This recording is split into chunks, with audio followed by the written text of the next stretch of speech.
Hello everyone, and peace of Christ all of you. Please invite your friends. Let us have some good time together. Today our topic is about how Allah He created the cats. Maybe tomorrow or the day after we will do about how Allah created the pig. Because, you know, all of us, we study in school.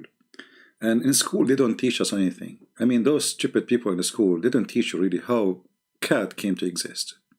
How pig came to exist. How dog came to exist. In the previous video, which nobody of you watched it, and one of you told me the reason people did not watch because it was a picture of a cartoon, so it looked like people they click in a video because of a picture. Hilarious. Human being is really stupid. So it's not important how much important information we show, it is the picture.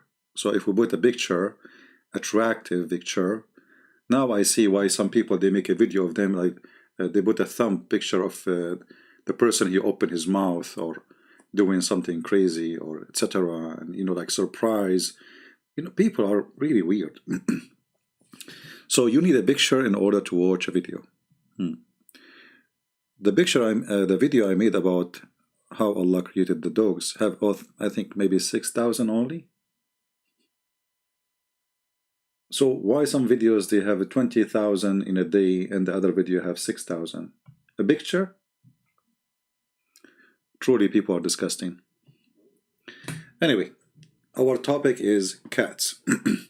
I don't really care how many people view the video, but I feel sorry for a human being, how stupid he is.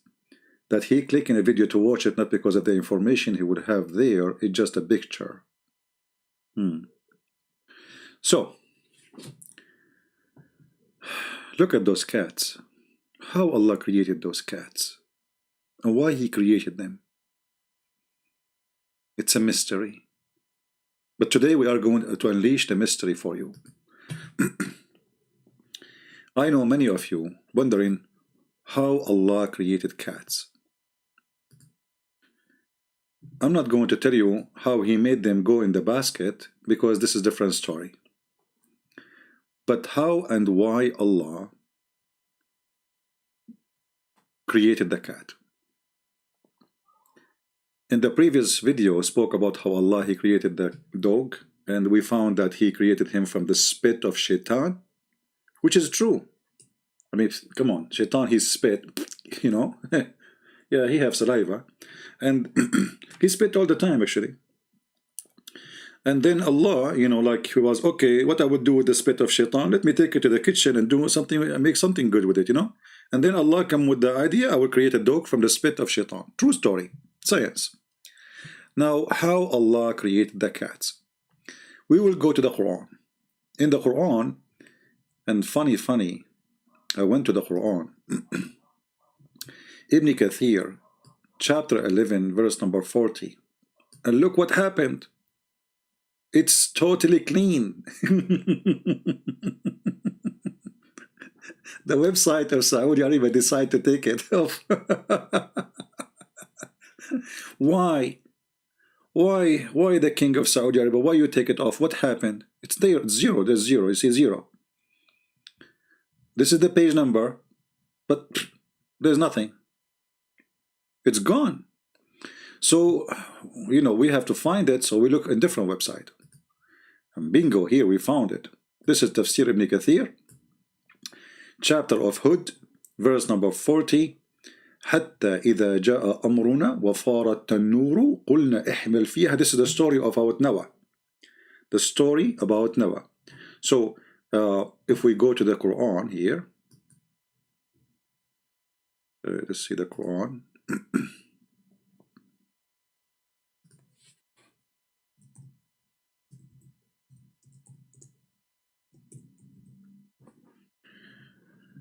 Chapter 11, verse number 40. And actually, this, you know, the Quran, one of the funny thing about the Quran, you will find the same story in not only one verse. I mean, usually the Quran repeat, you know, like the same thing is repeated in chapter 23, verse number 27. But here we will go there. Chapter 11, verse number 40. So Allah supposedly He told Noah to, you know the story, to build the ship, etc. And then when the order of Allah came, the command, and the water started coming like fountains from the earth. So it was not a rain, it was from the earth. And we said to him, okay, embark in the ship and take it from every kind, two things, male and female. Male and female. And your family, okay, except him against whom the word has already gone forth. Okay, so Noah, he started taking people inside the ship, sorry, his family in the ship, and he put from every animal bear, two, like, you know, one male, one female. Now here there's no much details, but Muhammad, he knew best. We have to admit. I mean, nobody knows what happened in the time of Noah as Muhammad, because he was there. You know. So what happened? We go to the tafsir. This is tafsir ibn Kathir, because the Muslim, you know, the tafsir we gave you about the dog, it was for the Shia, about Allah created the dog from the spit of the shaitan. It was Shia tafsir. Today we are showing you from the Sunni, so nobody will be upset. So if you are a Shia laughing at the Sunni, or you are a Sunni laughing at the Shia, you cannot laugh, look at you. So this is Ibn Kathir, and he is telling us here a story which is a very amazing story, astonishing actually. How Allah created the cats. The story starts, I don't know, I don't, guys, are you focusing with me? Because the story is going to start now. And I want to be sure that all of you are listening.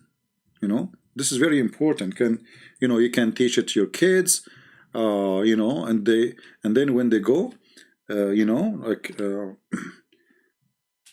they go tell their friends, their friend will be astonished by their knowledge.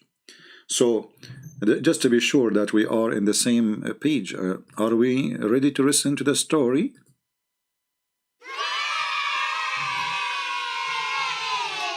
Really? Okay, how many of you heard about the cat story before? Nobody? Who like to hear the story of the cat? All right, so now we have to go and see the cat story, but be careful. This cat story is only for, certain age. How many of you over the age of 18? If you are, say hey. All right. So now we are ready to go. Let us read the story. Yeah, this way now we understand that you guys are listening and everybody is focusing with us in the topic, which is very important. So how Allah created the cat. Here it says, and then Allah, he ordered Noah, peace upon him, to carry with him in the ship from every kind, male and female, from all kind of creatures, from those who have soul, and some, they say, even some more like plants, even plants, male and female. Okay, and it says that the first he entered, it was the birds, and you know, and other kind of animals like the donkey. And then he's here, and the last one who entered from the animals, it was the donkey. And then Satan, he hold his tail. Look at this idiot, Satan. Donkey wanna enter the ship of Noah. And now when he is going to climb the ship of Noah, Satan, he hold his tail. How many of you suffer from the same thing? You want to climb somebody and somebody hold you from your tail.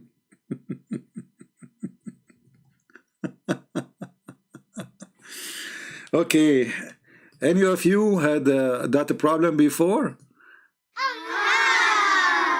Really? Look like all of you.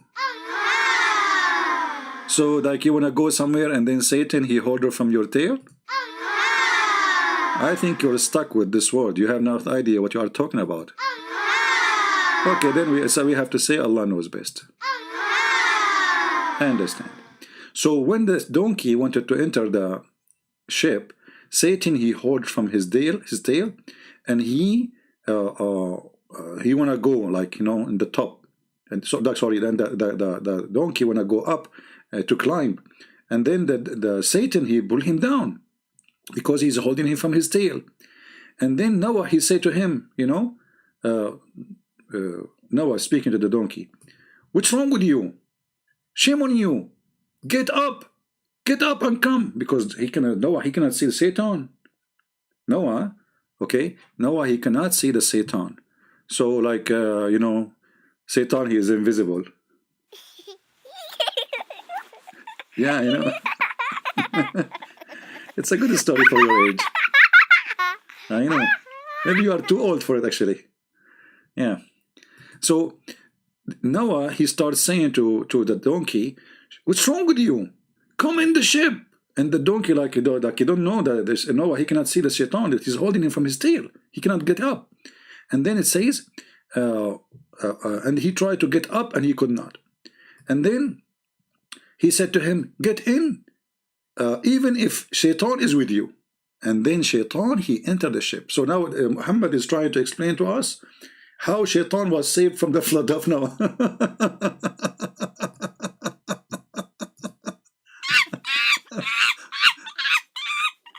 This is a monkey. This is not Shaitan.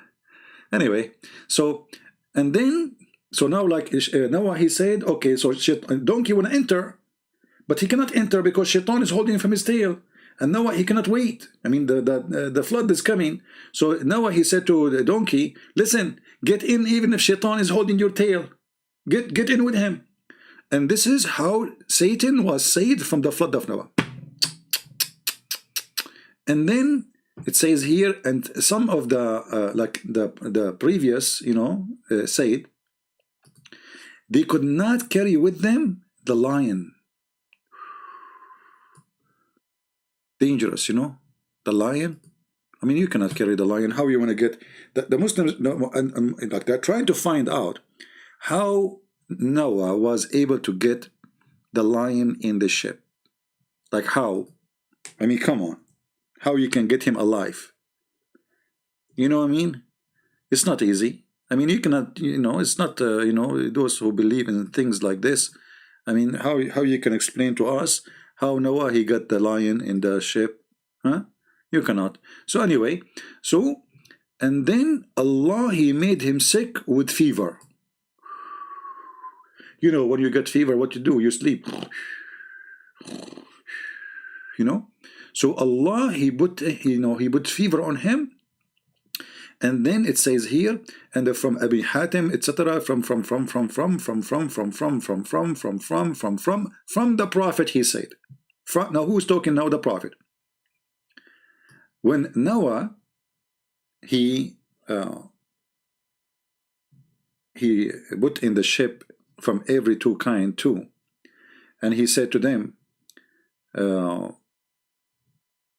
how we can be sure that the animals will be safe and we have with them a lion? That's a good question. I mean, come on, we put them now in the ship. We put the goat and we put the, you know, the chickens, we put the cow, the lamb, and we have a lion with them. So how we can be sure? All right. So Allah, he made the lion have fever.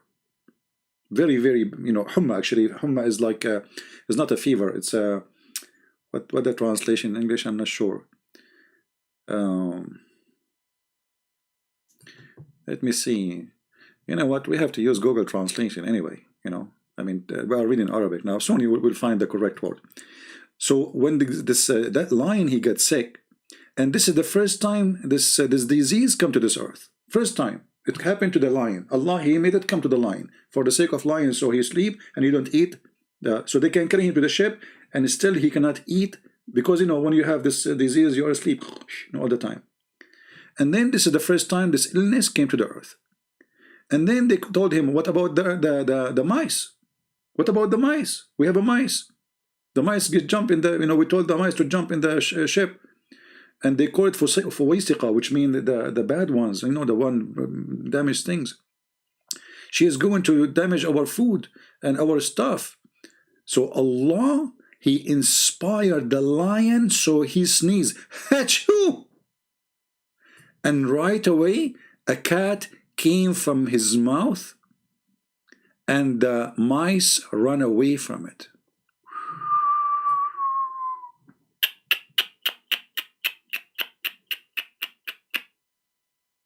Now it's time to translate this page into English, because I was translating to you, doing my best translation, but we can use Google. Actually, let me post for you the link first. And remember, this is Ibn Kathir. This is not me saying that. This is Ibn Kathir. All right. So we go now to Prophet Google. Use Google Translation. Let us open Google browser. Here we go. Again, this is Ibn Kathir. We click here. Translate to English. All right. Let us see here. Okay, it says here. Let us see.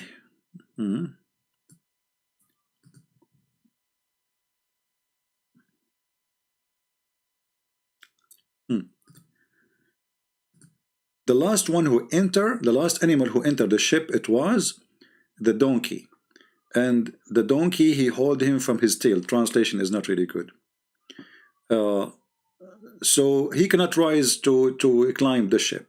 Okay, translation is really bad. So Noah started telling him, to the donkey, come on, enter, but he cannot enter. And then he said, come enter the ship, even if the donkey with you, even if the Satan with you. Translation is really horrible in this part. You see, it's like it's ruined, the whole thing is gone.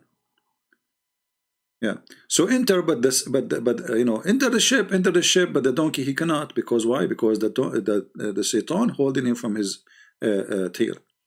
And then some they mentioned that they was not able to carry the lion with them until a fever was thrown on him. And Ibn Hatim told us from his father, from etc., from blah, from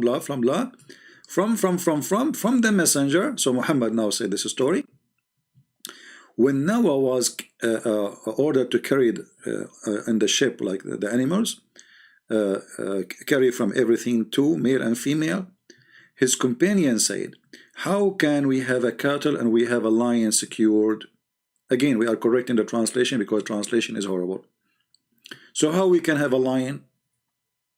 We have a lion and we have a chicken next to it. We have a lion and we have a goat. So now what we will do? So Allah, He made the fever hit the the lion, so he sleep all the time. So this is the first time the fever came and landed in the earth. Allah, He sent it just for the sake of Noah, because He want the lion to be sick. This is the first time a fever came to the earth. Before that, there was no fever. There was like a headache only. After that, there's a fever. And then they said to him, okay, and they complained. Then they complained about the mouse. There's a mice. They said, what we can do with the mice? It's going to spoil our food and our stuff. Like, mice can even eat your t-shirt, nice t-shirt, it's eat it, or the hat,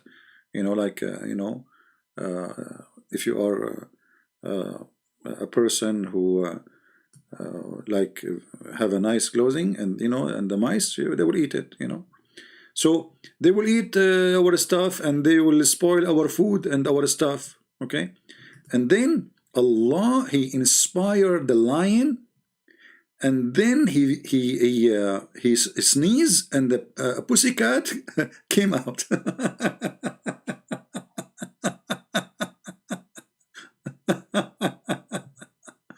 The translation is really horrible. I think the translation is horrible because the Arabic text have the tashkil in it. I think if you have we have it. You see those things in the top. This is just to make the reading more clear, because Arabic is very confusing if you don't have those things.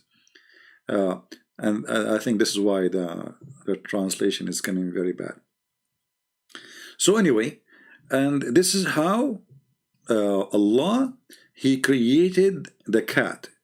He made the lion sneeze, and from the sneeze of the lion opened his mouth, Hachu, and then a cat came out. Anyone don't believe in the story, and he is a Muslim. Be honest. If you are a Muslim, and you are listening, and as you see, this is Ibn Kathir, we give you the link. This is your Muslim website. This is Ibn Kathir. This is chapter 11, verse number 40. All right? Any Muslim is not agreeing with the way your prophet, he said that Allah inspired the lion to sneeze, and then the lion, I mean, look how Allah, he finds solution. Amazing solution. I mean, like now we have a problem. We have a lion. The lion, we solve his problem because he's sick. He cannot go around and eat the goat and etc. Okay. What about the mice? Been dangerous, you know, mice. And you put 2 mice, male and female, in the ship. After 24 hours, you will have 40 miles. You know, they have a lot of babies right away. Boom, boom, boom. You know. So what we will do? So Allah, He found a solution. He made the lion sneeze, and right away, immediately, brother. Immediately, a ready cat is not like born, it's just ready, like it's not like small one, big one came from his mouth. And actually, if you think about it, that explains why the lion looked like a cat. I mean, look at it. I never thought about it this way. Obviously, it is the lion who sneezed. This is a true story, it must be, because cats and lion, they look the same. Yeah, actually, just to show you the corruption of Islamic translation, this is Ibn Kathir for the same chapter 11, verse number 40 in English. Where is the story? Go check it out. It's not there. Here we go. Let me give you the link. They took it off. They took it off. I mean, they claim that this is a translation of Ibn Kathir. All those things we just read, they are gone. Where is the cat, and where is the rat, and where is the lion? Where is no, you know? And look what they did. Here he copy and he stopped here. Look, it says, and the last animal to enter was the donkey. Okay, what is the rest of the story? We saw this part in the Arabic page. The last animal to enter was the donkey. So what is the part where it says Shaitan, he hold him from his tail?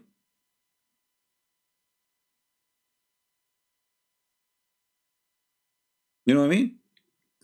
So this is why I say to you, those who learn about Islam in English, it doesn't matter how much you try, how much decent you are. As long you are not reading from a decent book, you will not have decent information. Let us say, forget about being a Muslim. Let us say you are a Christian, and you want to refute a Muslim. And then the Muslim, he give you this, and he said, a Christian prince is lying. Where is the story? Read it. All what he is saying, this is Ibn Kathir. This is Ibn Kathir, this is the Muslim website. They took it off. This is Ibn Kathir too. So why the story here is way longer? Look how long the long page. It's gone. It is totally gone. All the story is gone. Why? Because they don't want you to see how stupid this religion is. They don't want the Muslim to see. They don't want, I mean, it's too late to say you don't want the Muslim who speak Arabic, because the book is in Arabic already, so they have it. But what about if you are a Muslim from Malaysia, Indonesia, China, whatever, you know? And you have to read in different language because simply you don't speak Arabic. So what we do, we cut all stories, which is stupid stories, obviously making Muhammad look like a fool, and we take it off. When Muhammad, he said here that the messenger of Allah said, remember carefully, the one who said that is the messenger of Allah. The messenger of Allah said, read carefully, let us go back. Let us zoom in.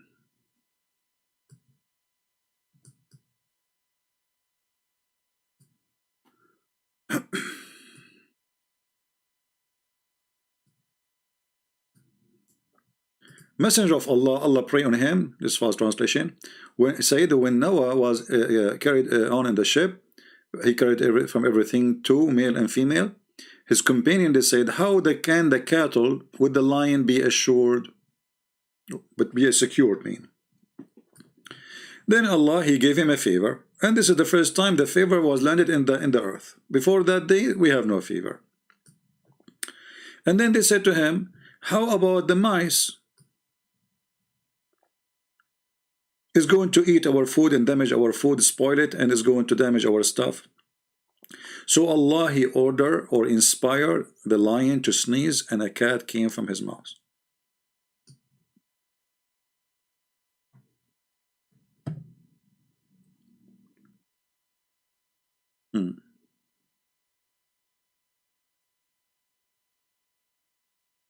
Any Muslim have a comment?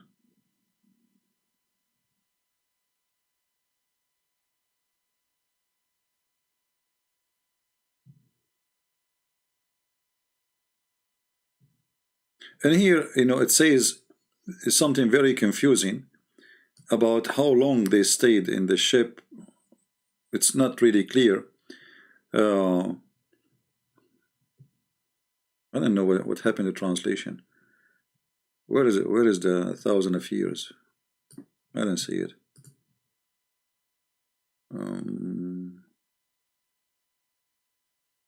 Yeah, for some reason Google messed up. Let me see if I can find the page, the same thing in different. As I said, I think the reason this is messed up because, let us see here, this page. Okay, give me a second.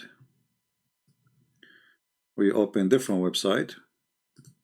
This is Shia library, but still the book is a Sunni book. It's a Shia library, yes. But this book is a Sunni book. Let us see, give me a second.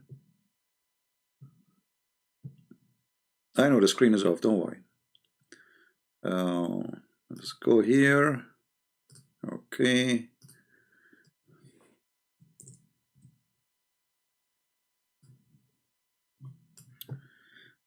Okay, so now we will translate, we will use the same story, but in different website. See here, it's just a clear text, there is no tashkil. The book of Al-Bidayah wa Nihaya, Ibn Kathir, variant number 1, page number 131. Now this is not tafsir, this is not the tafsir, this is the book of Al-Bidayah and Nihaya. But the same story is there too. Let us see.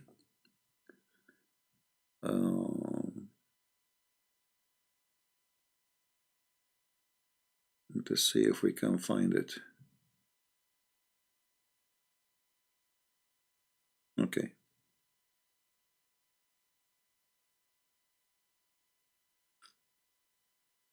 Oh, if I show you this one now, I will burn the surprise about how Allah created the pig. So I'm not going to show you, sorry, because there it speaks about how Allah created the pig. I want you to use your imagination how Allah created the pig. All right. Anyway, it's the same story, but this one we will show you next time we go live on air, because in the same story it says how Allah created the pig in the same page. Any Muslim agree about his prophet about Allah created the cat because there was a mice? And actually this is it's not Allah who created the cat. The lion, he sneezed and the cat came out.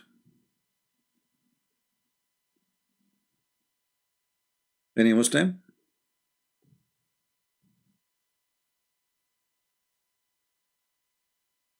I believe that those who live in the work in the zoo, they wake up every morning, they will find like 20-30 cats around, and they don't know where they're coming from. They don't know that it's coming from the sneeze of the lion. It's a prank. even he called himself it's a prank, so I'm going to believe him. His name is a prank.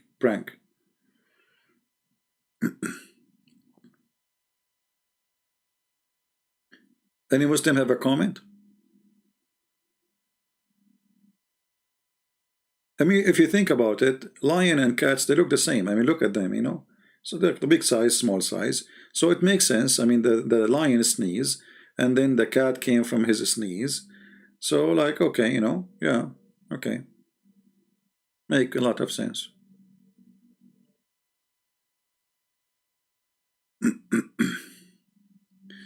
$700 US mosque 1999, 2070 US mosque 1920. So you have 2,700 mosques, and that is a lot. That's horrible. If we calculate how many Muslims and how many mosques, we will find that you don't have mosque. 2,700 well, so every mosque will hold how many people? 100 people? 2,700 mosques? This is the total of mosques in USA? I feel sorry for you. And if you are saying I'm failing what? I mean, you can build mosques as many as you want, but still the Muslim population is small, tiny. And look at you, here we go. How many Muslims we have? We have 600 people listening. I assure you at least 100 Muslims here, and none of you can answer anything. So how I'm failing? Every day we have people who they are Muslims, they leave Islam. And actually, your prophet, he agreed with me. And this is maybe the only thing will make him look like a prophet sometime. He says Islam started as a small and will end as a small.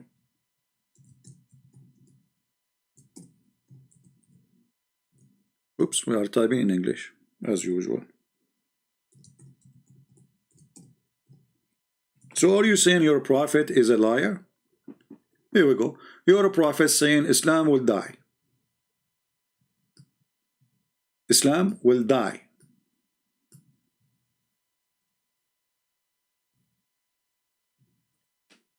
Who don't agree with Muhammad?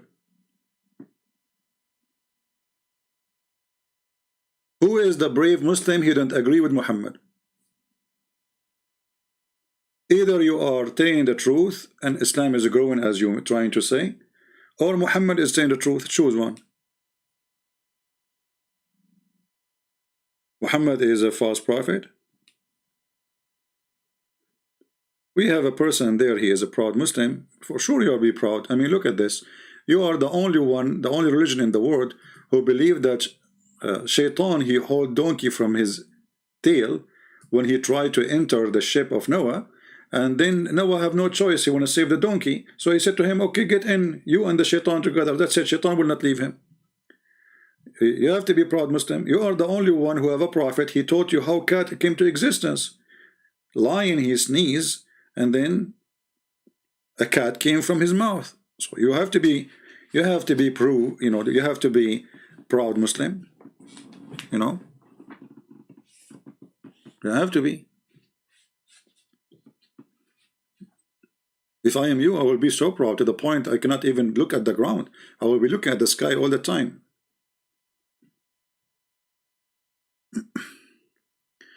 They said log online in Paltalk. Who said that? Somebody, the Muslim wanna call me? Okay.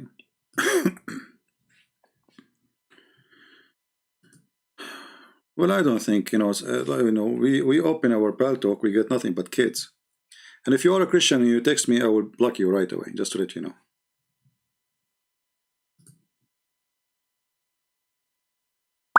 All right.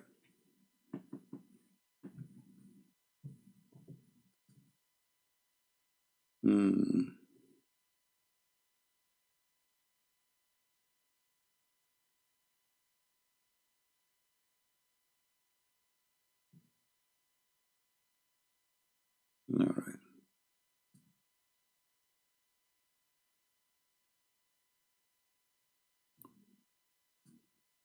Okay.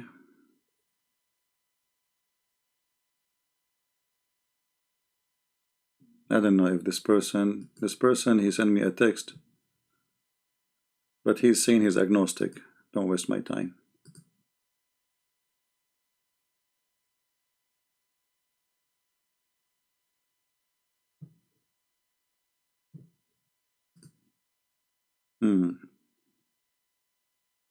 Somebody, a girl, she's saying that she have a boyfriend, he's a Muslim. I mean, how you can be Christian and you have a boyfriend and he is a Muslim. That's really weird.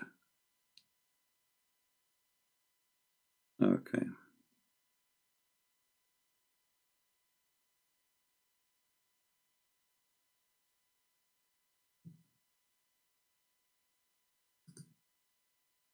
I'm just blocking names because I just getting no sense text. I am an ex-Muslim from Africa who recently discovered your channel about Islam. I really appreciate your effort explaining. Okay. All right.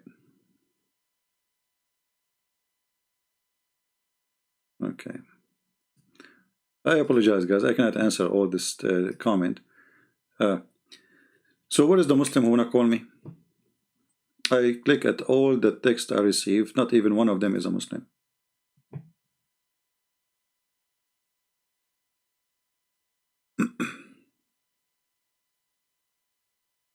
What is the Muslims?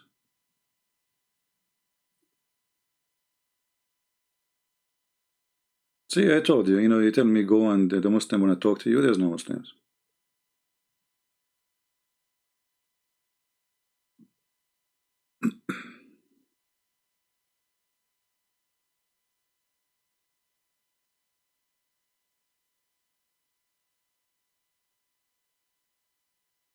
My friend, it doesn't matter really, ex-Muslim rising, not rising, this is not my business. My business is to share the truth, and if you are a stupid, you want to believe in this God, this is your business. Very simple. I mean, who cares? For me, I laugh. People, they can do stupid things. I mean, this is true, but what's my business? For me, I have to share the truth with you, whatever it is. And what you do after that, this is your business. So who believe, who don't believe, I mean, this is silly, it's a stupid religion. If you are a stupid person, okay, good for you. As long as you are happy, what I can say, But obviously, this story doesn't fit even with someone is 5 years old. You have to have a brain of 5, even 5 years old will not believe it. I mean, how you tell a human being who is an adult that the lion, he sneezed and a cat came from his mouth, and the donkey was, how Shaitan was saved in the flood of Noah, the prophet? Oh, because when the donkey, he tried to come in the ship, the donkey, he hold the tail of the Shaitan, he hold the tail of the donkey, and then the donkey could not get in the ship, and then he want to save the donkey, and he need the donkey because for transportation. It's like a limousine at that time, brother. Okay, so the donkey is holding the Shaitan holding the donkey from his tail, and put yourself in the shoes of Noah. What you can do? Huh? What you can do? You want to save the donkey from the flood, and the Shaitan is holding him from his tail. So what do? So Noah, he have no solution except to say, okay, you get in, even if the donkey is a Shaitan holding your tail. The true story. We have we have to seek high intellect discussion here. So if I show you this story and Muhammad say this story, and then you say I believe in it, okay, I mean, what I can say, no comment. No comment, that's it, I mean, the Prophet said so. Who can discuss that? Do you dare? That's it. The Prophet said how Shaitan was saved from the flood of Noah because he held the donkey from his tail. And the donkey want to get in the ship, but he cannot because the Shaitan, he was holding him and put his feet in the floor. Donkey, he pushed to go in the ship, but he holding him from... Now I know why the donkey... Look at this donkey. Look how tall his tail, look. And I wonder why Shaitan, he hold the donkey from his tail, not the horse. I mean, why you stuck with that? Huh? So, if a Muslim want to say to me, I believe in this, okay, you believe in it, what I can say, this is your choice, my friend. In China, they say he left as a donkey, never come back as a horse.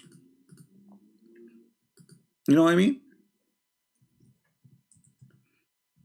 He left as a donkey, he never come back as a horse. You cannot make a donkey a horse. So even if you show all the evidence in the world, even if you show them how stupid it is, even if everybody laughing at it, still you cannot make a donkey a horse.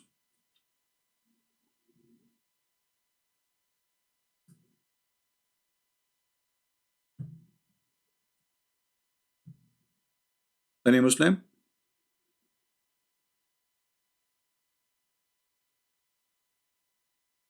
And Shaitan, you know, and you know, the story about the lion sneezing and the cat coming from his mouth. You know, let us say I'm a Muslim now, I'm a refuted Christian prince. What I will say, this hadith is da'if. This hadith, brother, is da'if. It's da'if, brother, it's da'if. It's da'if. That's it, we know it.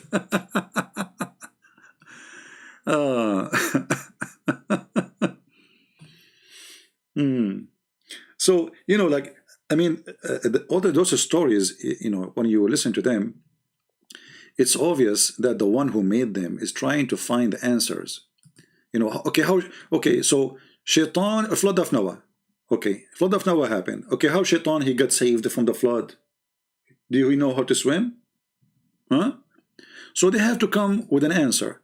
And the answer is very simple. You know? There's a Muhammadan, you know, calling himself CP is finished.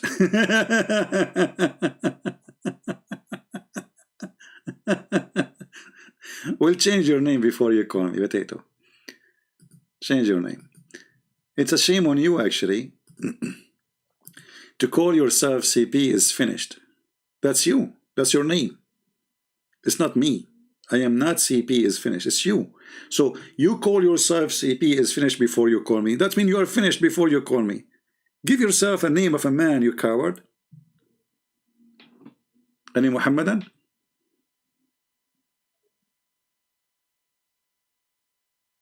Yeah, because you are naming yourself CP is finished. This is not my name. So now I say to you CP is finished. This is your name. So why I want to talk to you? You're finished already before you talk to me.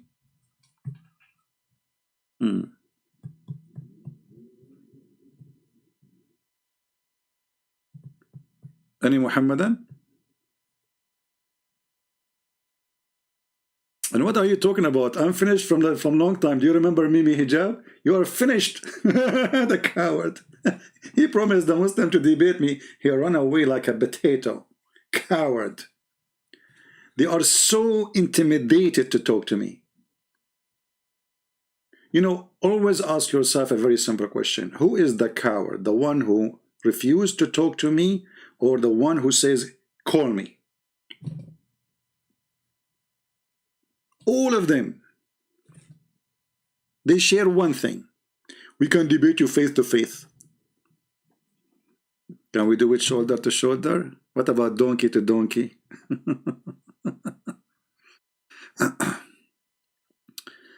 So do we have any Muslim have any comment about the story? How Allah created the cat?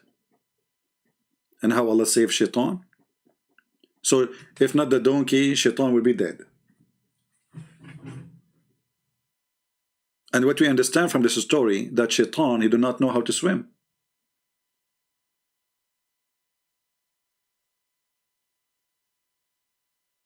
Huh? So what? He hold the tail of the donkey? I mean, Prophet Muhammad, he come with an astonishing story. I mean, this must be true. Think about it. Shaitan, he do not know how to swim, and now the flood is coming. And now donkey, Noah is calling the donkey, hey, Afur, come here, come here. The donkey, and that, what happened? Why you don't? But Noah, he don't see. Shaitan is invisible, brother. So Noah, he cannot see the donkey, is suffering, trying to get in. He don't understand why he cannot get in. And look like Noah, he was able to find out that Shaitan is holding from his tail, because as you see in the hadith, it says, he told him, get in even if Shaitan is with you. He was guessing, like, what is holding him from coming? You know? And the donkey, he cannot express himself. He can only talk to the Prophet Muhammad, as you know. So You know, the donkey is screaming, you know, like, you know, okay, I want to get in the ship, but, you know, like, don't you see, you idiot, you know, the shaitan is holding, you know, the tail, you know, and he cannot get in. And then Prophet Muhammad continues saying, okay, well, Prophet Noah, he said to him, get in even if shaitan is with you. And this is how shaitan was able to be saved from the flood of Noah. Yeah, makes sense.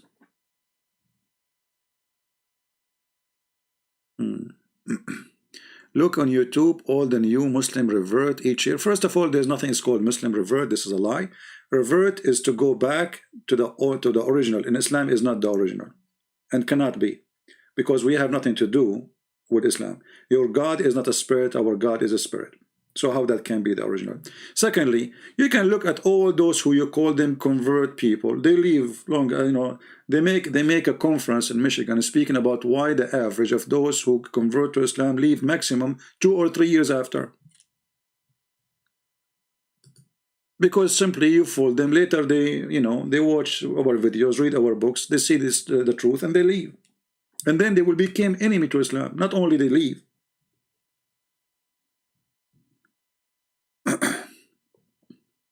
You see, if I go right now in YouTube and in Jazeera TV saying 16,000 Muslims left, you know, leave Islam a day. 16,000 Muslims a day. A day. 6 million a year to Christianity. In just one territory. Not in the world. And a Jazeera sheikh is crying about what the Christians are doing. And then the Muslims, they say, look at those who convert.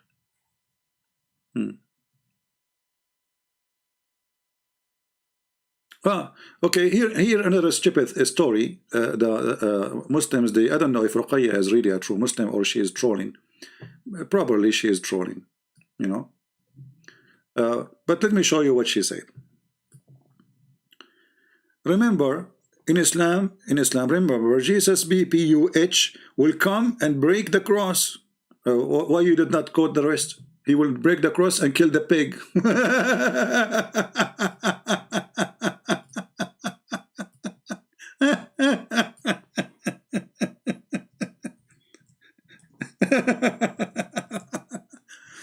So, and secondly, what is this cross thing? I mean, the cross is just you know, it's a, you know, the electric column is a cross.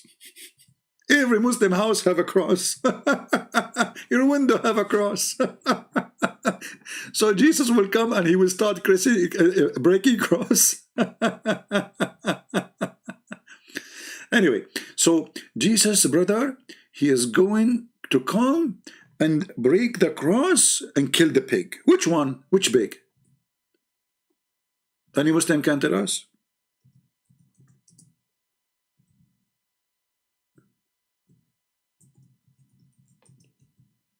Is Muhammad serious that he is going to kill the pig? Or Muhammad is a madly man? And why Muhammad don't kill the pig? Why Jesus can't do that?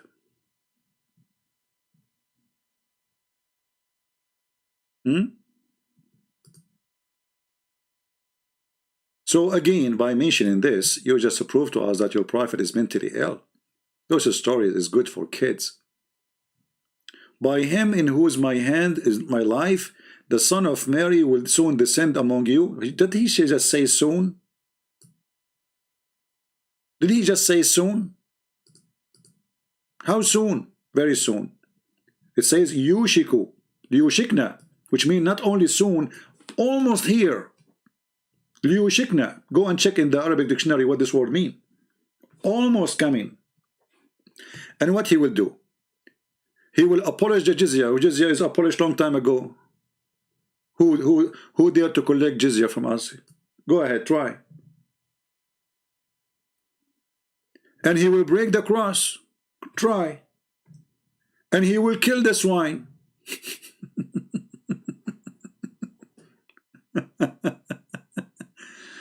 Oh boy. You know, if you think about it, you know, I mean, I don't know if you think about it in different way. Sometimes we have to think about things in different way.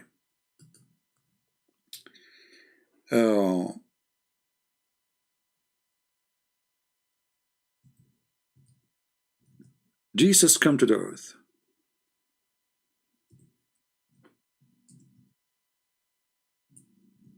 And now he is going to face the pig.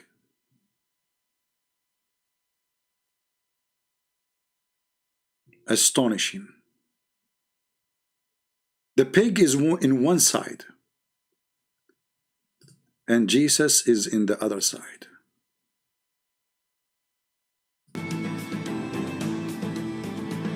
Man, that's really amazing.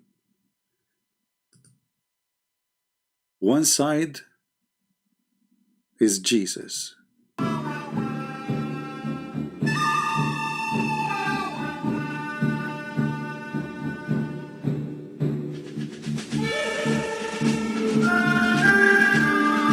Unbelievable. Very beautiful. It's very nice, actually. You know, if you think about it, you know, this is what will happen.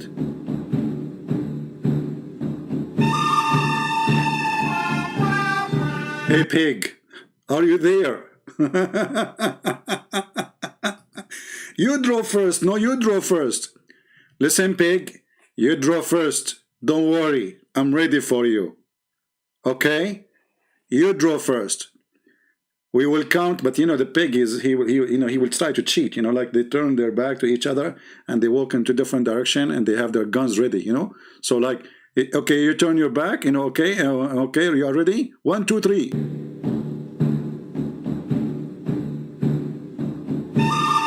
Are you ready? In my count, you shoot. 1, 2, 3. I mean, do you even have any sense of logic?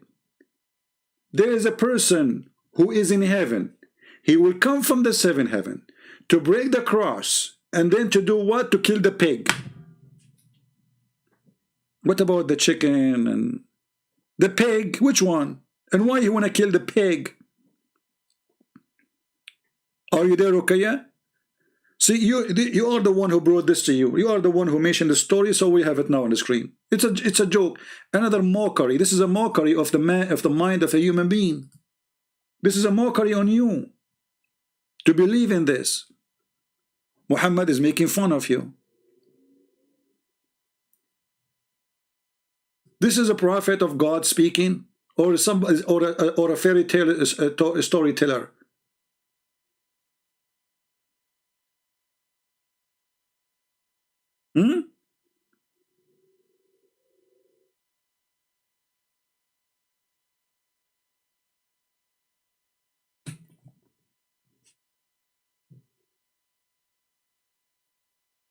Anything else?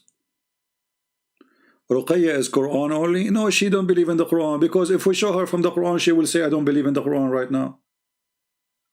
They are liars. They don't believe in the Quran. Okay, do you believe in chapter 18, Ruqayya? You are Quran only, right? Do you believe in chapter 18? Do you? Let us go to chapter 18. Let us see if she believe in the Quran or not.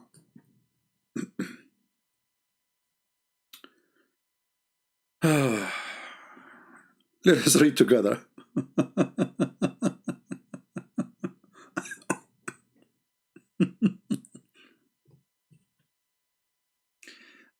Who is a Muslim believe in the Quran only?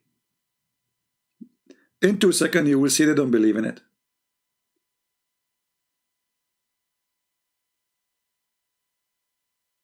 Anyone? Here we go, the Quran in front of you. Who believe in this? I'm going to show you the Quran. Who believe in the Quran? Any Muslim believe in the Quran? Look at this madness. Look, what is this?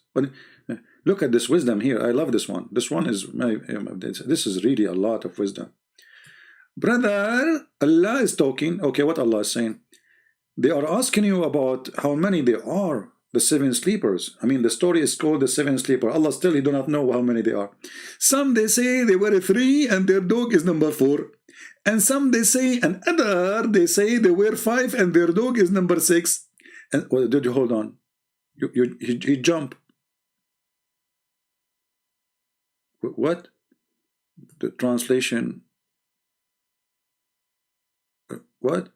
If you are saying some they say they are 3 and their dog is number 4, how you jump to some they say they are 5? I mean, do you see the stupid thing? You just said some they say they are 3 and the dog is number 4. You don't jump to 5. You should say, and some they say they are 4 and their dog is number 5. Well, anyway, and then he continue, and some they say and they are 5, they are 6 and their dog is number 7. And then what the answer, Prophet? The answer is the following: my Allah knows best of their number and none knows them but if you. Look, what the heck? Allah is know best. Allah and few people, they knew the number. So what is the number?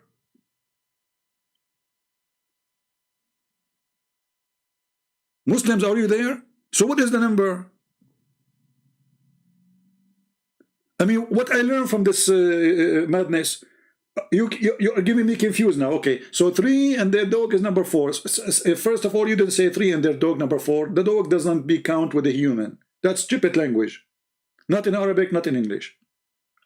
So, okay, and 4 and number 5, and 5 and the 6, and 7 and the base. What is the number? So what the point of this? Nothing. What we learn from this? Anybody can tell me what you got from this? This is a guy who do not know the number. He is trying to avoid saying the number. They ask him, okay, Muhammad, how many they are? The 7 sleepers. Muhammad, he thought about how many they are, the 7 sleepers, how many they are, the 7 sleepers. How I can know? I mean, you eat it. They just told to you, they said to you, how many they are, the 7 sleepers. And you do not know their numbers.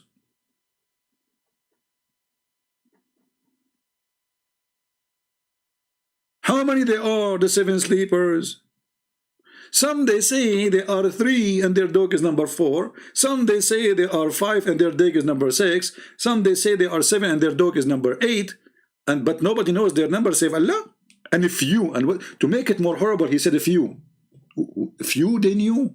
Who? What?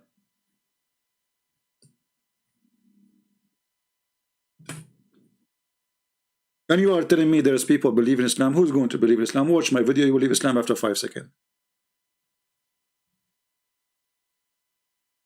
Go and see what's happening in Indonesia and Malaysia because of my books and my videos.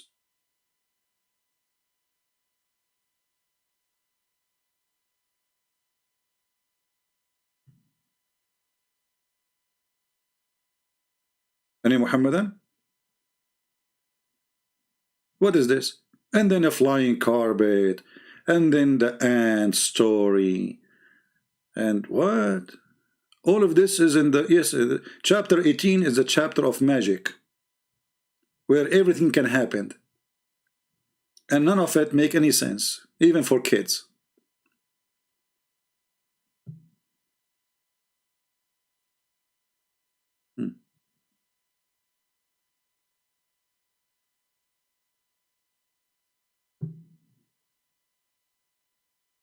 Any Muslim can tell us, like, oh, look at this story. Allah, he said to the angel, bow to Adam. Okay, what the story here have to do with the rest? Read the verses before it, read the verses after it. There's no connection. You see, when you read a book, the book leads you into, like, you know, things happen next. Here what we have. Here we are talking about criminals. Okay? Allah is counting on them. Okay, and then he speak about the angels. Are they criminals? And why Allah ordering the angels to bow down to Adam?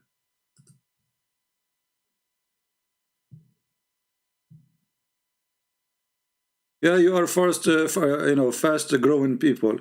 You know, Ruqayya, you remind me of the fast-growing penis, where your prophet, he said, or the story said, that when your prophet, he saw Zainab and he wanted to have sex with her, each time her husband tried to sleep with her, Allah make his penis swell. So I don't know what you are talking about, fast-growing people. I know that Islam is speaking about the fast-growing penis. I mean, have you ever heard that there's a God because a man, his name is Muhammad, he like a woman who is married to his son. He like her, and since then, each time the husband he want to have sex with her, Allah make his penis swell, which means grow so fast. And then you say to me, I believe in it, so you argue me. I have no comment.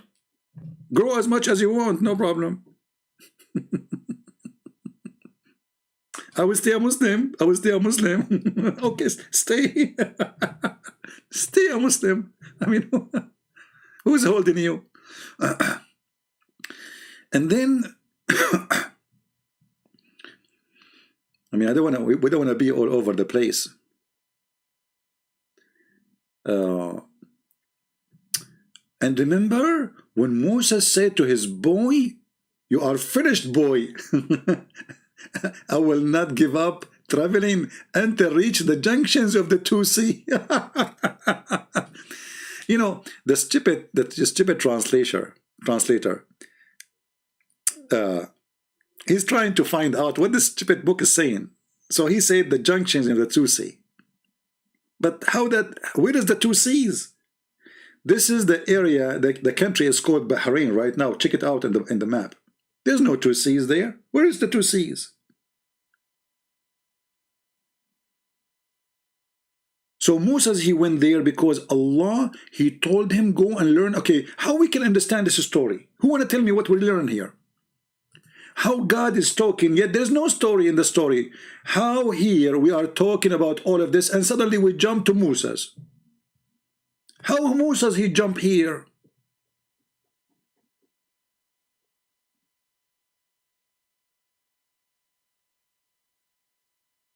And then if we go and read this story, we will die laughing. Let us go and read the story.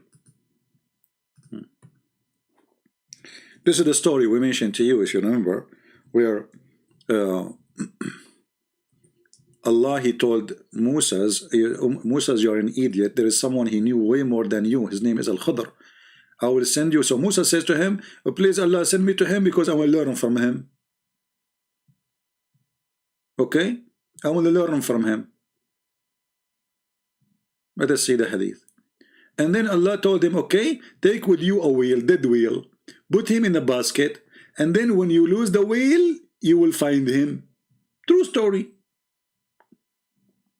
The Quran in front of you and the hadith explain the story. Here we go.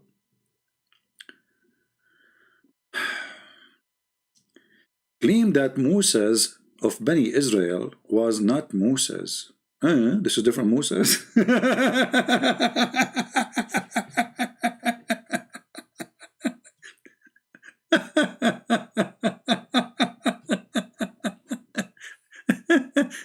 Moses of Israel is not Moses. Here we go. And then Ibn Abbas said, Allah enemy tell lies. Why? Because the Jewish guys, they said to him, this is a story about Moses. This is a lie. It's not true. This cannot be about our Moses. So Ibn Abbas, he got them busted. He said, the enemy of Allah is telling a lie. Okay? Enemy of Allah telling a lie? Yes, brother. Don't believe him. Huh? He said this is not the Moses of the Jew. No, he's a Moses, the prophet Moses. And then Allah Messenger narrated, here we go, that's it, Muhammad is talking, so everybody have to sleep now. Moses get up and deliver a sermon before Bani Israel, and he was asked, question, who is the most learned person among the people? Moses replied, humbly me, me, you know. Moses, for sure, he knew a lot, you know. He had a degree of science and political science, and, you know, he was supporting Trump, you know, and he switched to Democrat, and then he switched to, you know, I mean, like science, Moses. And then, I am the most learned. Allah, he heard him. When he said, I am the most learned, Allah get upset. So Allah admonished Moses, bad boy, what you gonna do? What you gonna do when I come for you? Allah said to Moses. So for he did not ascribe all the knowledge. He did not even finish high school. Moses, Moshe Habibi. Allah said that to Moses, the Moshe. And then to Allah only then the divine inspiration yes, of our slaves in the junctions of the two seas, more learned than you. That's the Quran in chapter 18. There is a guy who learned more than you. Where? In the junction of the two seas. What do you do there? Hunting? He lived there? Yes, brother. Musa said, oh my Allah, how I can meet him? So Musa's now like, what the heck? There's someone he learned, he knew more than me? I want to meet him. Allah said to him, take with you a whale, not a fish. Translation is false. In the basket, and whenever the whale lost, follow it. Like, what the heck? The whale is dead. How we can follow it? Which means, between two brackets, you will find him at that place. Look at the knowledge. Look between bracket. I mean, the translator is making it for you clear now. So Moshe set along with his attendant Yeshua bin Nun. Even his name is bin Nun, which means the son of the whale. And they carried with them the whale till they reached the rock. And rested there. Moses put his head down and slept. Okay, and then the narrator said, at the rock there was a water spring called Al-Hayat, which mean the life. I mean, look at the funny translation. Don't you should translate what Al-Hayat mean? Maybe you do not know. Al-Hayat mean the life, the fountain of youth. And none come in touch with its water, but become alive. Where is the one who is saying, I am proud Muslim, Islam is a growing?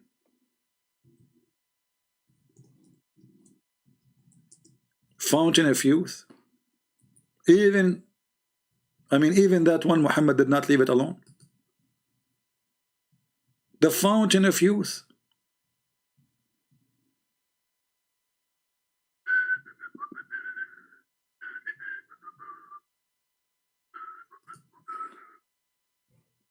Huh?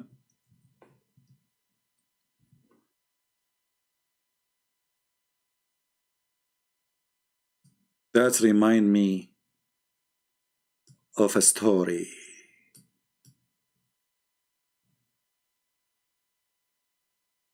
The Pirate of the Caribbean. When they arrived and they found the fountain of youth. Astonishing story. True story. Watch it once, never again. Your prophet, he did beat everybody with his stories. Even the fountain of youth, he is there. I mean, what Muhammad left from all the fairy tale stories in the world, he did not put it in his Quran. Name one.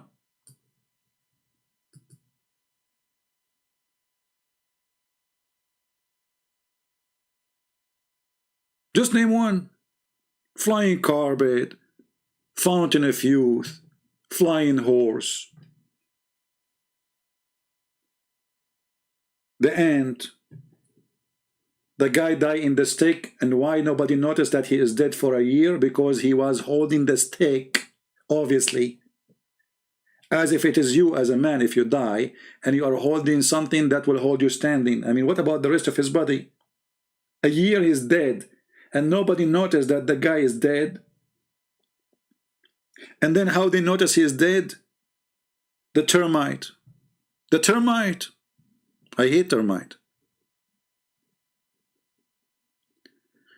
Ruqya said Muta is a practice of Shia, not Sunni.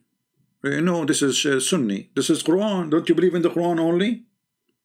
This is, you see the hypocrisy. Ruqya, she said that she believed in the Quran only. But Quran say do Muta, chapter 4, verse number 24. So how that can be Quran Shia only? That means the Shia, they are better than you. They are following the true Islam. And why you are not following it no more? Why you don't follow it?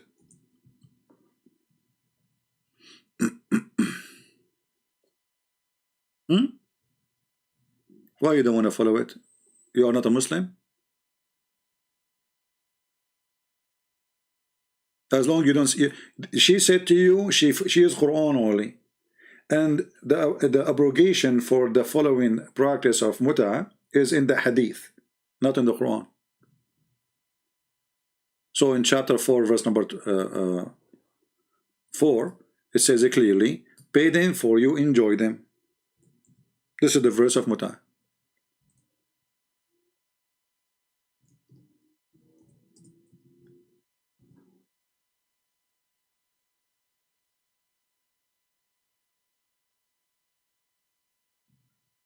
So those whom you enjoyed sexual relationship, give them some money. But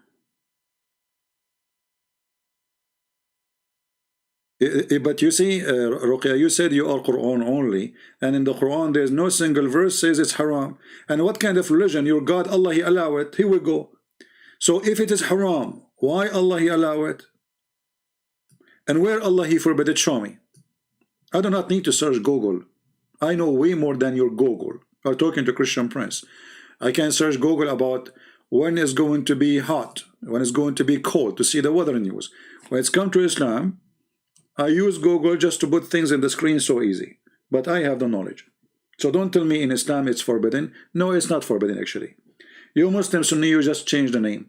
Right now in Egypt, there is something called a tri-marriage. It's called what? Tri-marriage.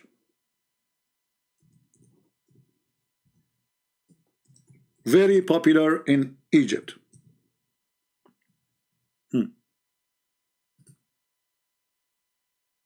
So what they do, they claim that they are not like the Shia. This is the BBC, and I can find it to you if you know from Islamic website. I mean, this is BBC. Who care?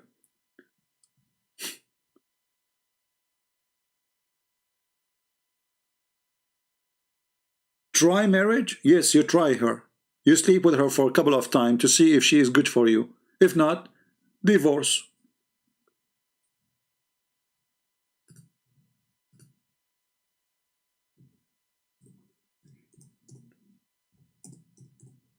Let us use Google browser so we can translate.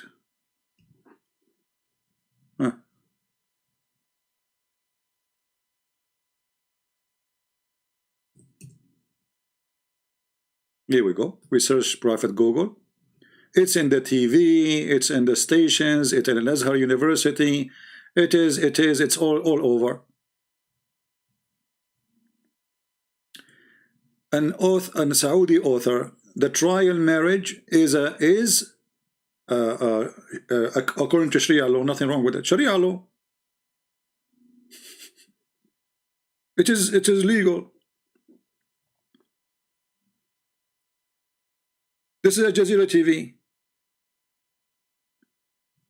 Let us translate to English the search, you know. The marriage of experience, the Google translation, you know, the marriage of experience. Evidence, experience marriage in Egypt, a hiding crime or a way to prevent a divorce.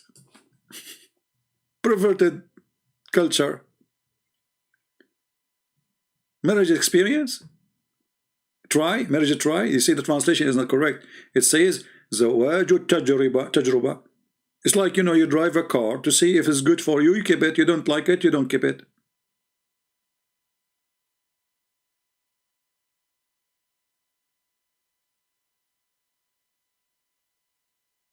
That is Islam. Trial marriage. So a Muslim man, he go to a Muslim woman. She says, should we try each other for like a week? Huh? Let us go and write a contract. Boom, boom contract. And we go to the hotel. If we like each other, we stay for more period. This is mut'ah? So the Sunni, they just change the names.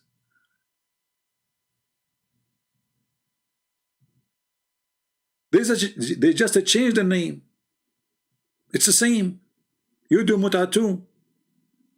You have zawaj urfi, which means it's not, you know, it's just between you and the person. You claim that you are married, but there's no marriage. You go to the bedroom, boom, boom. No, no, it's not experience marriage. It's translation of Google is not correct. It is try marriage. You try. Let us try. So what we do, we go to bed, we do boom boom, and then if we like it, we expand it more. You see, this is the BBC, but I'm not going to play the video because it's have copyright. This is the BBC. What is a trial marriage? What does it solve? The divorce crisis in Egypt. Everybody is divorcing in Egypt.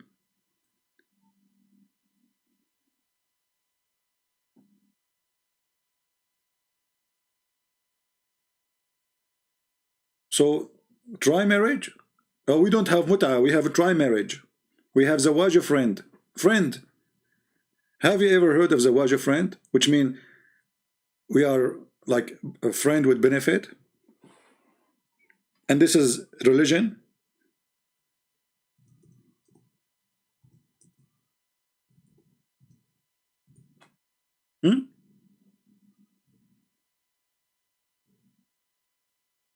Zawaj friend. Translate to English. Friend marriage.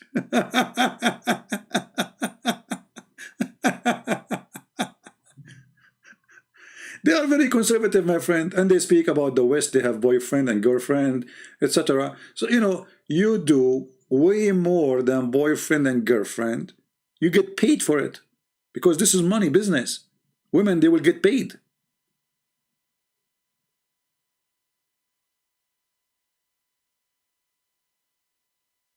And a Muslim man, he is married. He don't have to tell his other wife that he is married.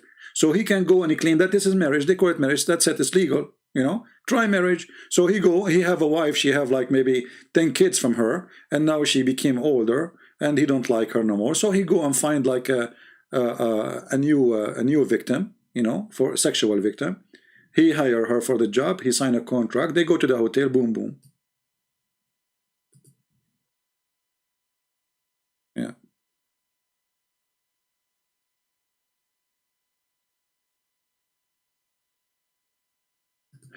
Ruqya, as long you said you believe only in the Quran, can you show me the verse in the Quran says don't do mut'a no more?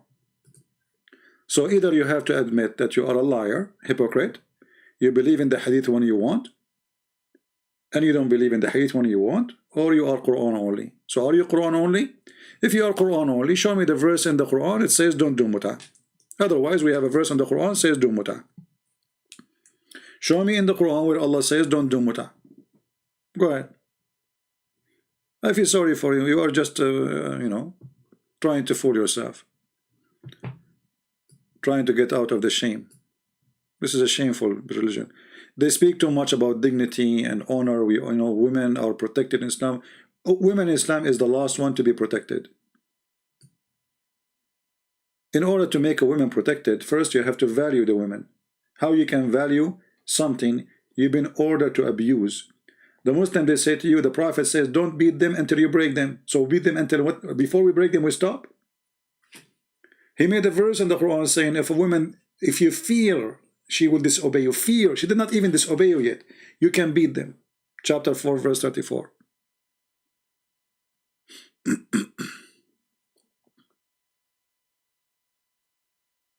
Right? So we have the Quran.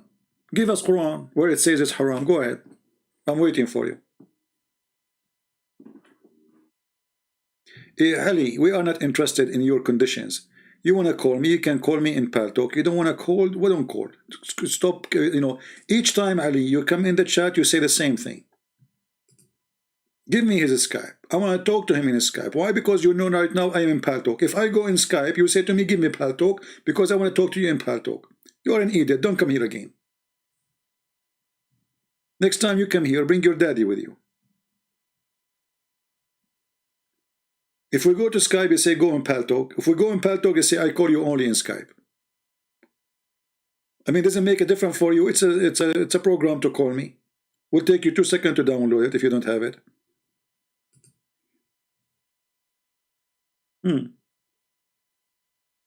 So this is Islam, and this is the stupidity you see.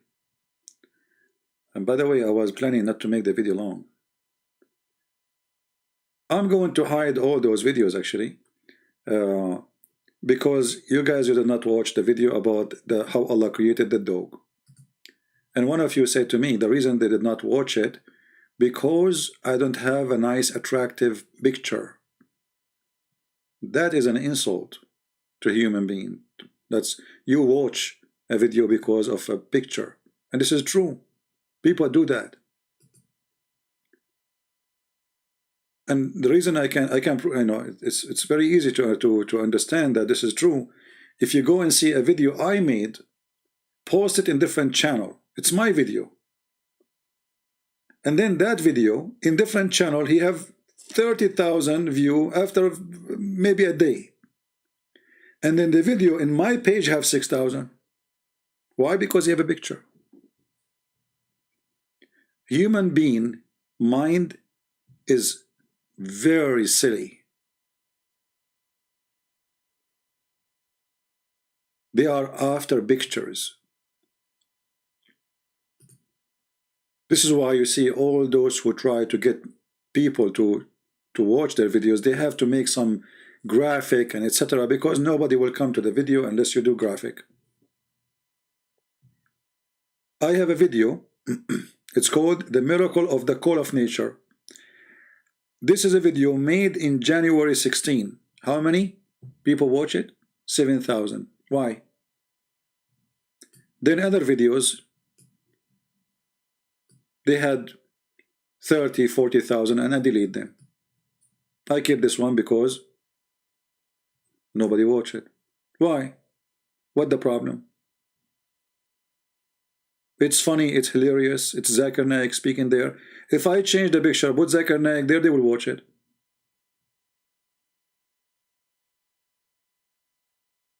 Look, this video 53,000.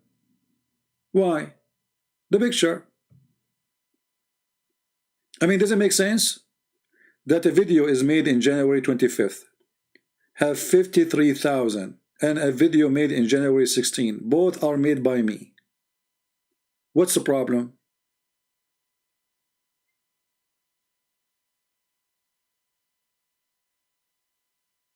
But I have to say, you know, for me, I do my duty, and the rest is not in my hand, you know. But obviously, human being mind is very silly. You know, I wish that all people, they get, you know, they think smart. I mean, obviously, they put a picture for you just to fool you, to click. But is it worth it to go there? Someone, he put a picture of his girlfriend, she is taking a shower and showing her back, and you will see 1 million hit. A decent person who is making a video without showing his girlfriend or his wife, showing her nakedness, nobody click.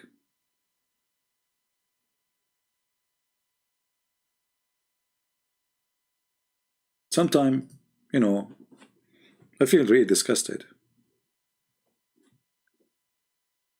Truly.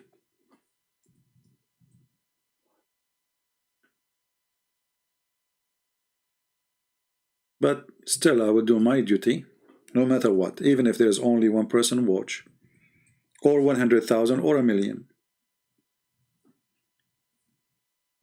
But sometimes you ask yourself, do human beings have a brain bigger than a cat? How you bring a cat? You put some food in your hand. Are we a bunch of cats?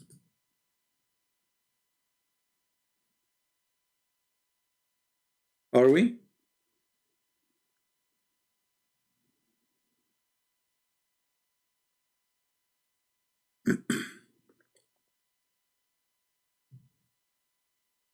Anyway, we are very successful, but I am not going to change because the one who sent me the message saying you need to change the picture, you know.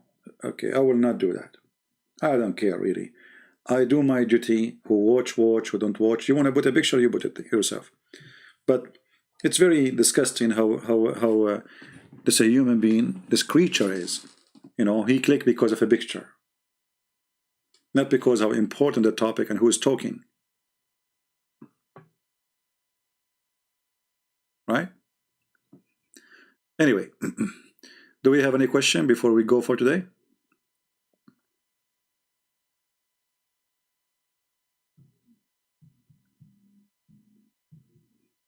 Anyone?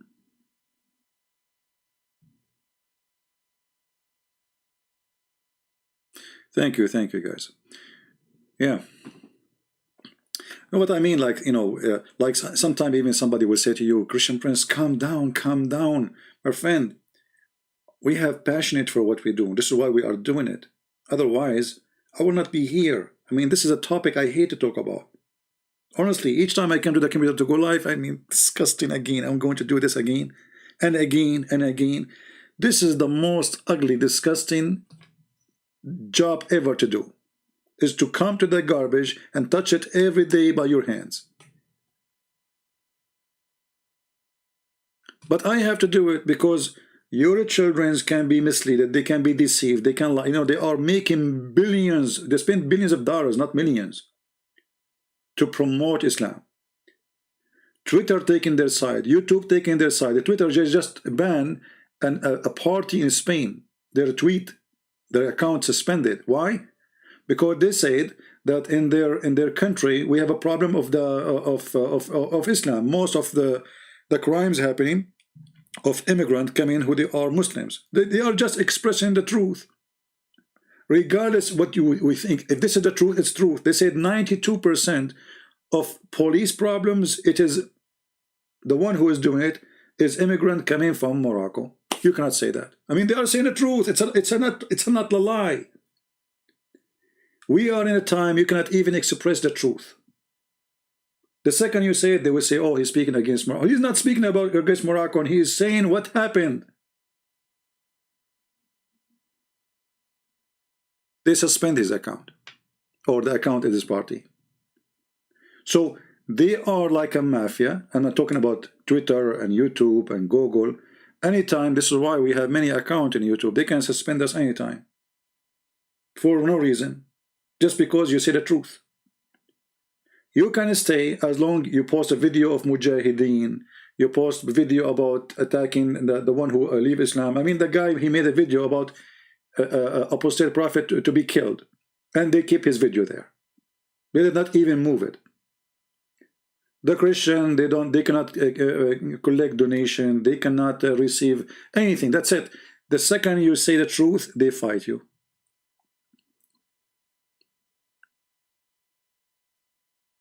It is the mafia of the devil. In the top of that, even those who they are Christians, many of them, they don't care. We say download the video, add subtitle. I mean, you don't speak, don't use your voice, don't show yourself, don't, etc. Do what you can do, help us, translate. Still, they don't do it. They want to watch. They want to watch, and they want to tell you what to do. Like I receive email, brother, can you speak different nicely, please? Jesus Christ, he ordered us to be kind. I mean, they school you too. Not only they are useless, they do nothing. They want to school you about how to do things. But isn't it Jesus who called the hypocrite, hypocrite, and the liars, liars, and the false, false? Since when Jesus says, don't say that? They say to you, don't say fool. Well, the Bible says, don't say fool for your brother, the one who truly believe. But foolish is the one who don't believe. This is what the Bible says. So, you know, this is why, like, when I look at I mean, I keep this video there, and then after all those days, how Allah created Scooby-Doo, the dog story, 5,000 view.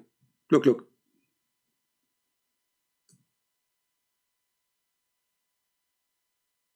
5,000, and the video before it 53,000. What's wrong? The picture. The picture. The spider story, very funny story, exposing Muhammad about he is stealing a story. From where? We show you the reference. Very important story to expose Muhammad.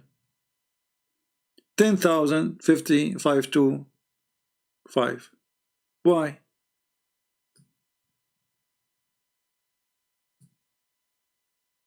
Cats.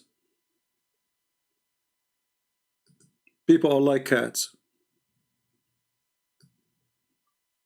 They want to click bait picture.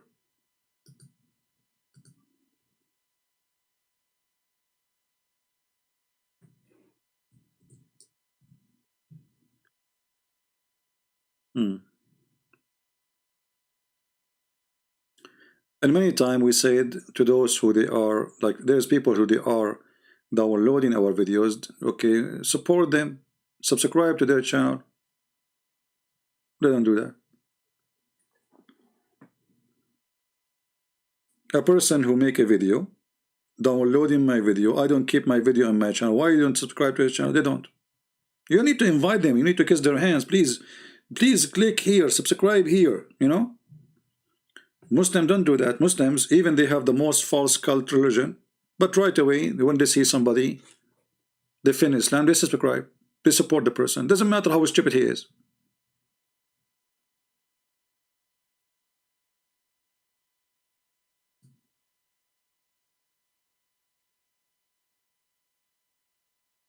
Right? Ruqayya, she have a question. Can I ask, if Islam is so evil and disgusting, how over billion believe and live in it? How we know that the billion they believe in love in it? Give them freedom, let us see how many will be left from the billion. You see, this is true, Ruqayya. If you don't have people go after people to kill them, if really people love in it, so why you have an apostate law says if you leave Islam we will kill you, if nobody will leave anyway? So the apostate law is exist because people hate it. The biggest sheikh in Islam in our time, he is the leader of the imams on the Muslim council in the world, and he is the leader of the Muslim Brotherhood, Al-Qaradawi. He says, if not the sword, Islam is gone long time ago. To know if Islam is really true, beloved, give people freedom. Like here in USA, who want to be a Christian, can be Christian. Who want to be atheist, he can be atheist. He want to be a gay, he can be a gay. But if you have a government, a religion, who force everybody to be from one color, then there's no other colors. And that make it clear that Islam is a fake cult. Freedom is missing. And you are saying to me we are decent people. I'm not talking about the people, but Islam, how you can be, okay, you are decent people, but you just see that you Muslim, you practice trial marriage, mut'a marriage, zawaj friend, renting women for one night stand, but you call yourself decent. Okay, this is decent for you. Having sex with the children, this is decent. We are decent people. This is what you see yourself. What I can say. Muhammad is a decent man, according to you. He have sex with 6 years old girl.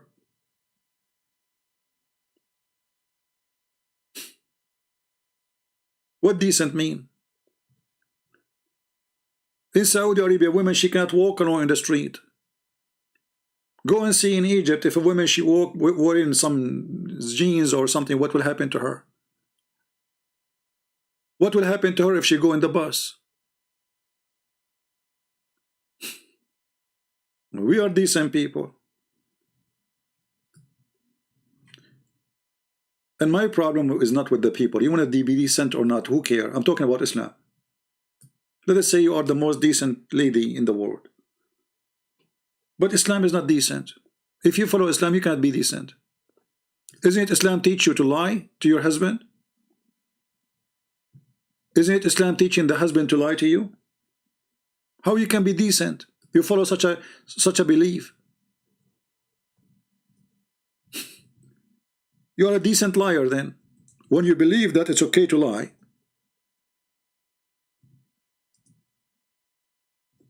Muhammad, he said, it's, you know, it's licensed to lie in three. Three. To fix between people, fix problem with people. So you fix problem by lying. And in war, and a woman speaking to her husband and a husband speaking to his wife. So when you sit with your husband who is a decent, and your husband is speaking to you and you are decent too, so both of you start lying to each other.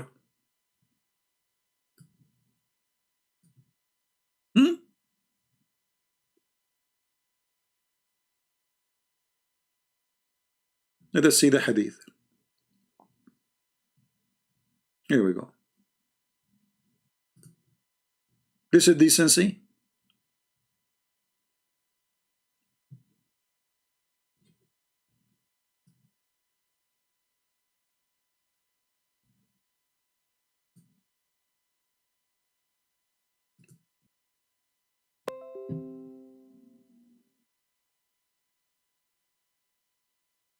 So you ask your husband, did you sleep yesterday with different women? Oh no, I swear by Allah.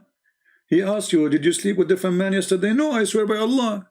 Because it's licensed to you to lie. We are decent. I mean, you for sure you are decent. Here we go.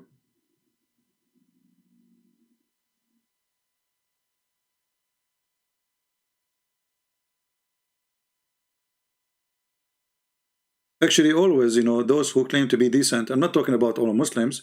I mean, there is for sure there's decent people between you know, a lot of decent people. Why not?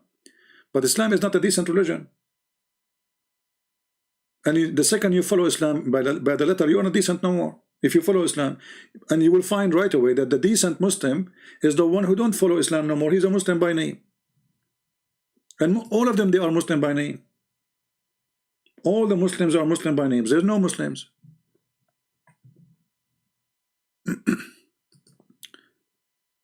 Adultery is punished by death. That's a lie. That's a lie. You see, Ruqayya, you said you believe in the Quran only. I mean, just to show you your decency. You are a liar and you claim to be decent. Adultery is punished by death. Okay, show me the Quran. You said you believe in the Quran only. You see how they lie? She said she believed in the Quran only. Okay, I challenge you to show me in the Quran where it says that adultery is punished by death. What you will say to me, I go to the hadith, but you said you are Quran only.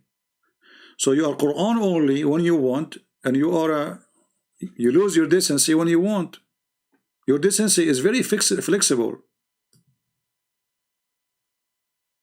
Very flexible decency. Secondly, Muhammad, he make adultery legal when he practiced muta, when he allowed a man to marry a woman for a day or night or two. This is muta. This is prostitution. And actually in Islam, prostitution is halal. Here we go. The Quran says though, as long you are forcing your slaves, as long your slaves agree to do it, if you force them, Allah will forgive them anyway. Read the Quran. It says prostitution is legal. People complain that the Muslims, the Sahaba, the companions for Prophet, they are opening bars. They became pimp. Every house became a pimp house. So Muhammad, he made a verse about it. He says, and force not your slaves, not maid, what maid? Into prostitution. And if you do that, Allah is all merciful. What is it forbidden? It's not forbidden. The punishment of the zina in the Quran is 100 lashes. Okay. So Ruqayya, where is the death? Ruqayya, are you asking me to block you? Just a few minutes ago, you said the punishment is death. In the Quran is 100 lashes. And how you can prove adultery in Islam? You have to have 4 witnesses. And not only that, they have to see the private part of the man going in and out. How you can do that? It's impossible. So you go in the bedroom, you find your husband having sex with somebody. You have to go now, call your friends. Hey Ahmad, assalamu alaikum brother. Do you have time, brother? Brother, take a taxi and come over. Bring with you, please. Okay, I will call Khalid. So you have to bring 4 witnesses by the time, and if they come again inside the room and she put her panty and they don't see him in and out, I don't want to go in details, there's no adultery. Even if they go inside the room and she is in the top of him or he is in the top of her and they could not see his private part going in and out, there's no adultery. That's Islam. And I change to say I'm lying. You have to see the private part going in, and 4 guys, they have to see it. 4. Where am I going to get 4? What if they are under the blanket? There's a hadith about a guy. He came to the caliphate and he said to him, I saw her legs around his head like the ear of a donkey. I mean, what do you want more? Her head, her legs is around his head. He's on the top of her. He said, did you see him going in? No. He did beat the guy. The caliphate, he did beat him. Because there's no proof. I mean, look, what? The woman legs around his neck. And he is in the top of it and they are doing it. The caliphate said, did you see his penis going in? He said, no. Beat him. They start beating him, the guy. And you say to me, in Islam we punish adultery. It's impossible to punish adultery in Islam.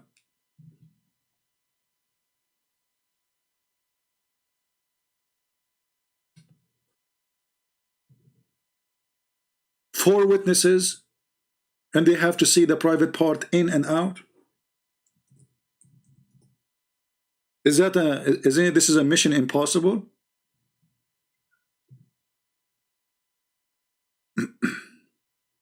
Here we go. Chapter 4, verse number 15. And those of your women who commit illegal sexual intercourse, okay, take evidence of 4 witnesses.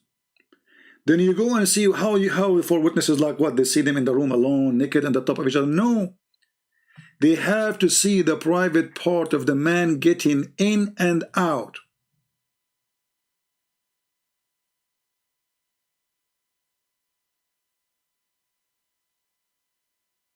Ruqayya, are you trolling me? If Islam is okay, CP, last question. You know, Ruqayya, I think she is cleaning her teeth, and those questions are coming from between her teeth. I think she ate something hard, meat not cooked very well. So one last question: if Islam is so evil, why the angel Jibreel chose Muhammad? What Jibreel? What stupid? Are you stupid or what? What Jibreel? Did you see Jibreel coming to Muhammad? Why Jibreel? Even his name is wrong. There's nothing is called Jibreel. Muhammad, he could not even quote the name of Gabriel correctly. He called him Jibreel. And do you know how Muhammad, he found out that this is Jibreel? Do you know? The legs of his wife and her boobs. He told his wife, Khadija, this is the beginning of his life as a prophet, I am seeing someone, he come in the corner of the room. Okay. But I'm not sure if he is he's an angel or shaitan.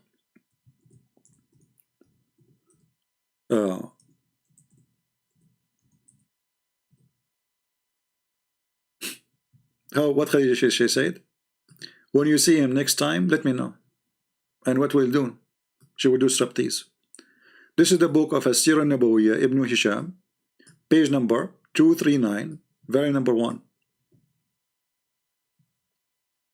A prophet, he examined himself as a prophet by striptease. By what? Striptease. His wife, she starts stripping, asking him to move in the top of her legs like a baby. And she asked him, do you see him? Get up, cousin, huh? Okay? If he come to you next time, Muhammad, tell me, okay? Jibreel, peace be upon him, came to him, and he used to do so. So the messenger of Allah, Allah pray on him and salute him, he told Khadija, he came to me, but at that time they were not, it's Jibreel, they are not sure yet. So she said to him, get up, cousin, get up, and sit in my left thigh. Like, what? What? Sit where? Even your prophet inspiration is sexual.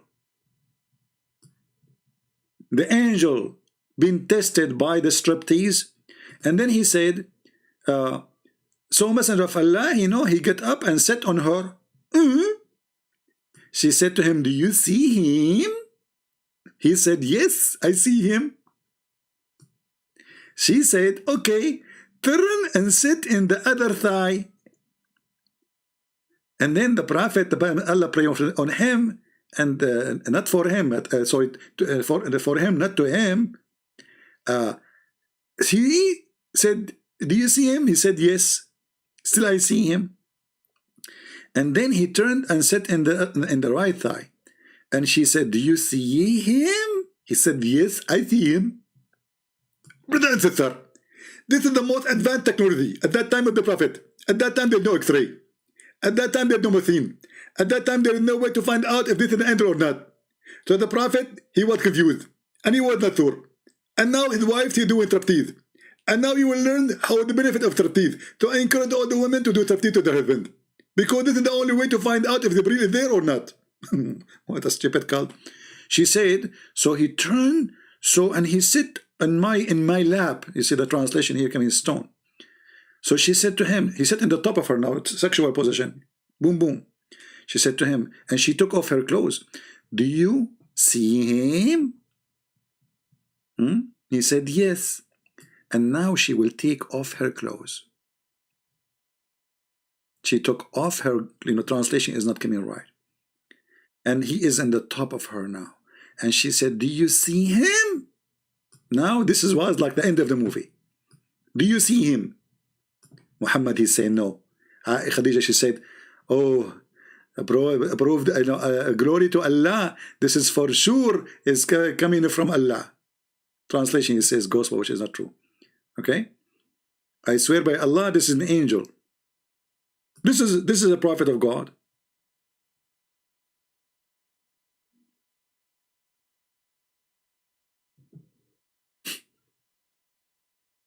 He himself, he do not know if he is seeing an angel, and his wife, she do striptease. And this is how he was able to find out what's happening.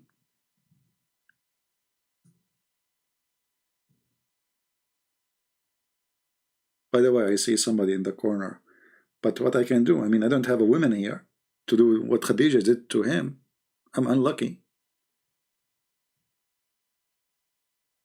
Mockery and insult, is that what Jesus taught you? Look who is talking, the one who called us kuffar, the one who called us in the Quran pigs and monkeys, the one who called us a hypocrite, the one who called us a najis, which means filthy. He's talking about mockery. Get out of here, coward, hypocrite.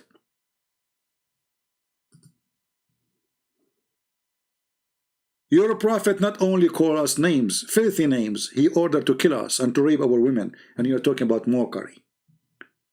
But look at this. The second you start reading for them a story, in their books they say it's a mockery. I agree. Islam is a mockery on you, not on us. This is why you see it as a mockery. I'm just sharing the truth with you. What is written in your books, what your prophet said to you. The second we start reading for them what is in their book, they say it's a mockery. Because yes, it's a mockery. Islam is a mockery. Anyone believe in Islam is believing in stupidity. So it's a mockery. So he get offended. Why you are doing that? Is that what Jesus says to you? So Jesus did not say to us to read for you what your prophet said, and now you get offended. A prophet, he do not know if it's an angel or not, and his wife doing striptease, and this is how he found out this is Jibreel. And this, until this moment, Jibreel did not say I am Jibreel. When Jibreel he came to Muhammad, did he say to him I'm Jibreel? No. He squeezed him 3 times. Okay, why you? Shouldn't you say who are you first? What do you want from me? So look at those people. The second you start reading for them, they say it's a mockery. Don't read our books. It's a mockery. Our books is embarrassing. Mockery. Flying carpet is a mockery. But how come you teach it to your kids? How come when you read it, it's not a mockery? When we read it, it is a mockery. The cat get offended because we told the cat that she say meow. You cannot say to the cat you say meow. You should say to her you say how.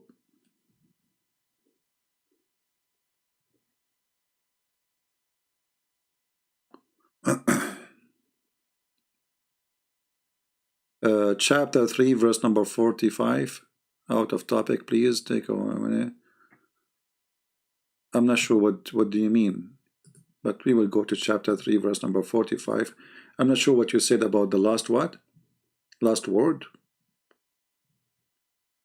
What word? I'm not sure. It says here, إذ قالت الملائكة يا مريم إن الله يبشرك بكلمة منه اسمه المسيح عيسى ابن مريم وجيها في الدنيا والآخرة من المقربين. So the angel says to Mary, verily Allah give you a glad tiding of a word, and here between brackets they say be, which is a lie. That's not in the Quran.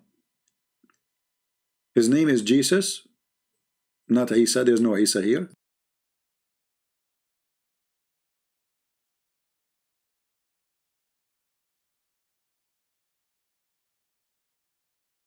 This is fast translation.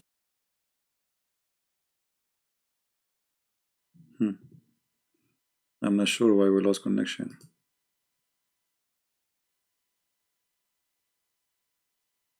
Okay. Let me turn off some programs. Yeah. Am I heard, guys? Yeah, anyway. So you cannot say to the Muslims what is written in their books, otherwise this is a mockery. But they mock us. They say Jesus is just a man, and Christians, they are corrupt people, and the Quran say we are animals, we are the most indecent people, lying about us. You know, the priest sleep with the wife before the man he take her in the wedding. This is what the Christian do in the church, brother. We never lie about you. When we say muta, we show you where it says muta. When we say zawaj a friend, marriage a friend, we show you. This is your religion. I'm not talking about you. I'm talking about your religion.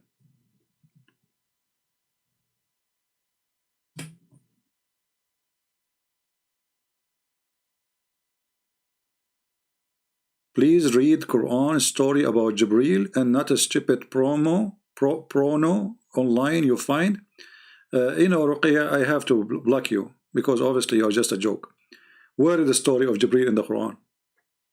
Can you show it to me? There's no story about Jibreel in the Quran. The only place I found it in the Quran, you call it about Jibreel, is this. Jibreel taking a rope and coming down from the sky.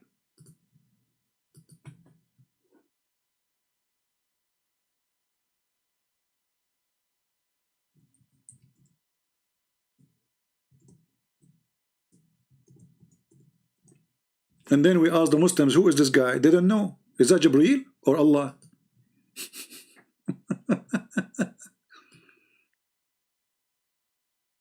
It says Fatadalla. Look at the translation. Look at this funny translation. So he is though strong, though strength. You're okay. Look at this crazy chapter. Look at this stupidity. By the star when it goes down. When the star go down, the star never go down. Get down where? On earth? So the stupid author of the Quran think the stars fall on us. This is a meteor, this is not a star. So, and why Allah he swear by the star when it's come down? No answer. What the point? And then he says, your companion Muhammad is neither deceived and he is not erred. Nor he did speak of his own desire. Okay. It's only inspiration. How is inspiration if Jibreel coming to him and delivering the message? Inspiration if God speak to you directly in your head, not even by words. That is inspiration. But inspiration is a guy come to you, squeeze you, and tell you, read, this is inspiration.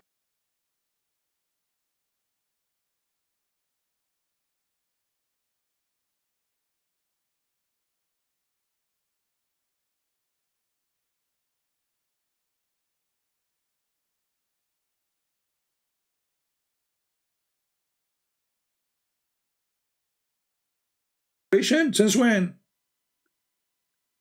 So even the word is wrong.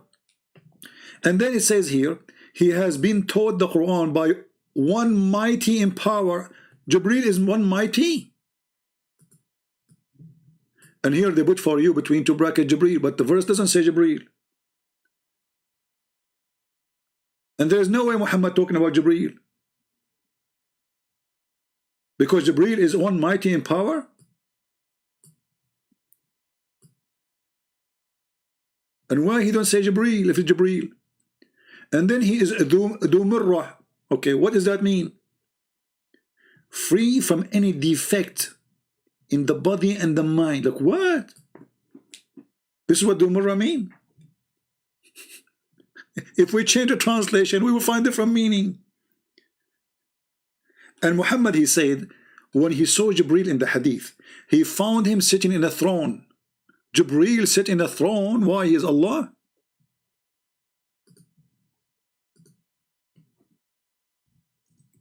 Throne of what?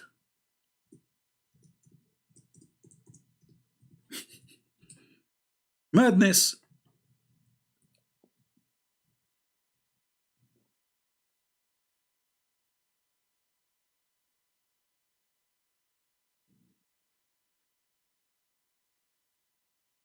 Let me find you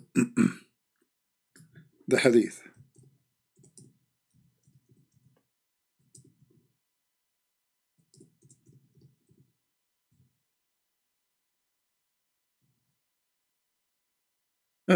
Stupid cult.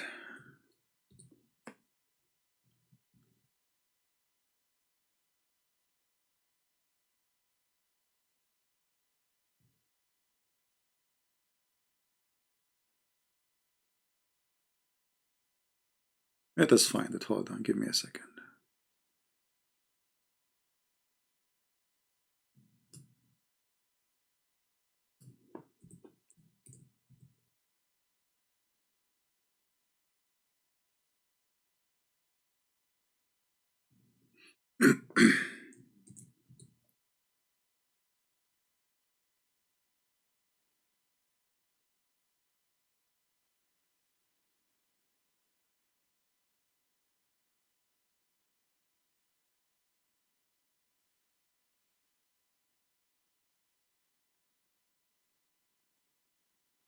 I'm trying to find it.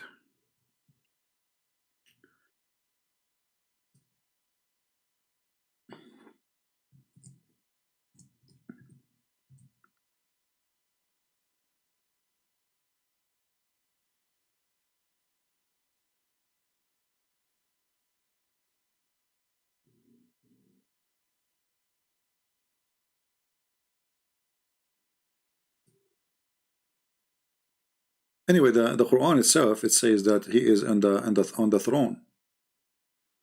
But I want to show you where Muhammad, he said he saw him sitting on the throne.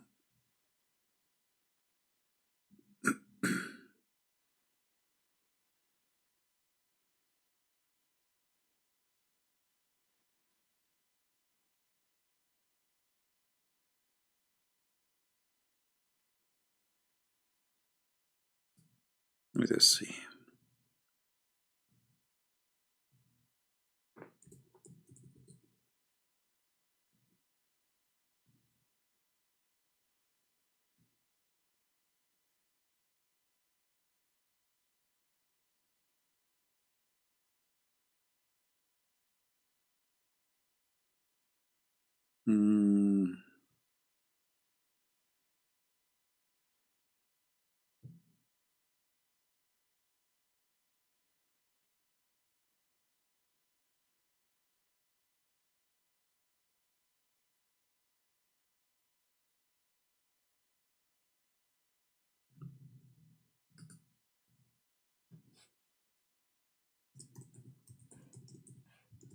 See, sometimes we want to find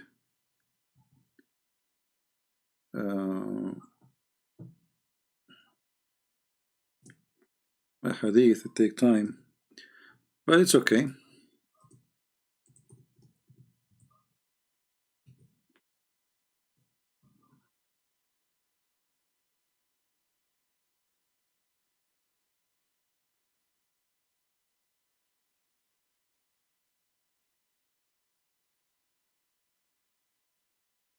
But anyway, if we go back to the verse, the same verses we are reading, until we find you this thing, where it says, the owner of power. Jibreel is the owner of power.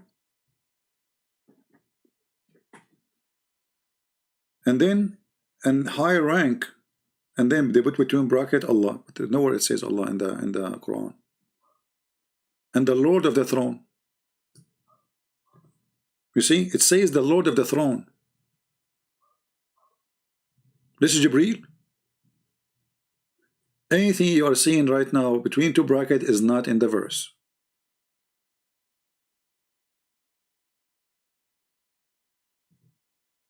Change the translator.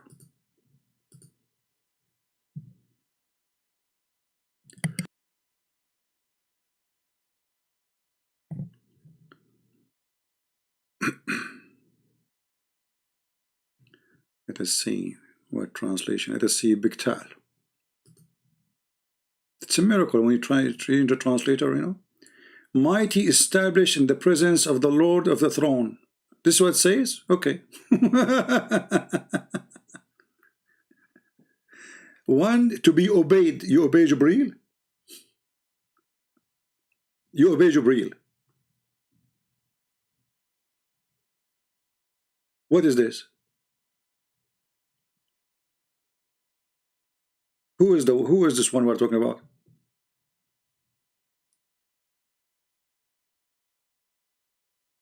So Jibreel came to me, and Jibreel, he come to Muhammad like what? In the image of Dahya al-Kalbi. In the image of Muhammad boyfriend.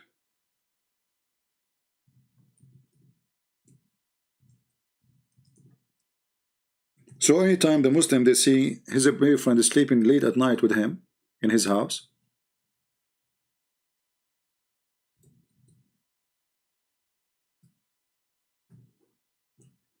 they will think it is, here we go, they will think this is Jibreel. I mean, cloning is one of the method Muhammad, he always appealed to his followers, that even Jibreel, when he come in the image of a very handsome young man who live in the same town of Muhammad.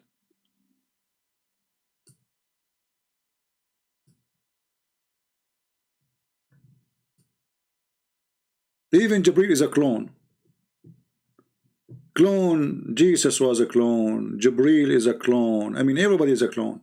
How we can believe that Muhammad is Muhammad? Maybe he's a clone too. Even Muhammad, he said that there is a shaitan, his name is Al-Abyad. He cloned Jibreel. Which means shaitan, this shaitan who his name is Al-Abyad, he cloned Jibreel. And he come to Muhammad as Jibreel.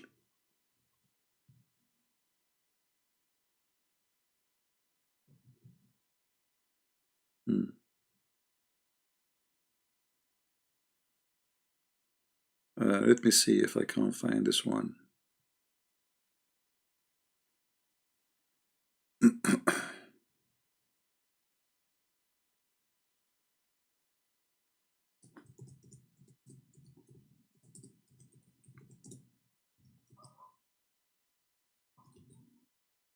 Let us see. Okay.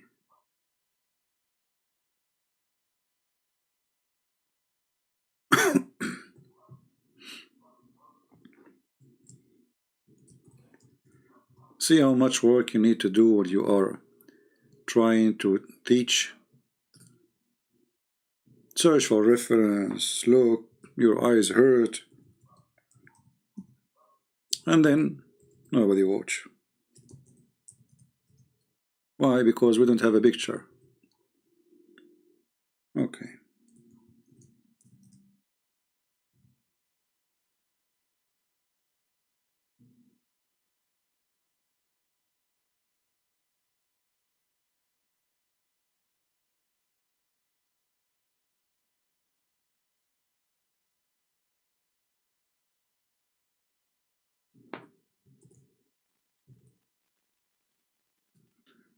Look like we have difficulty.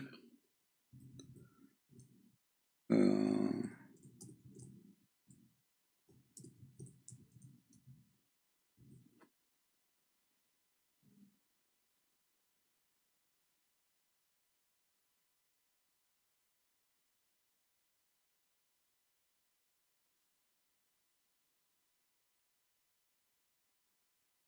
okay, let's see here.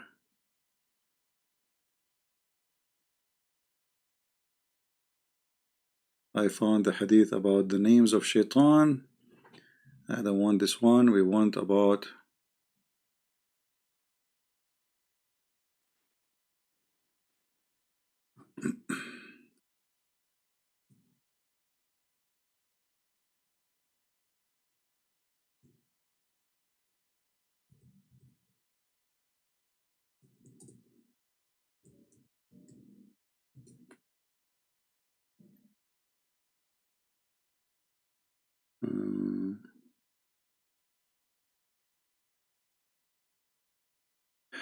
I forgot really the which volume. I'm just trying to find. I'm sure when I'm done, I will find it right away. When we are done, like there's no podcast.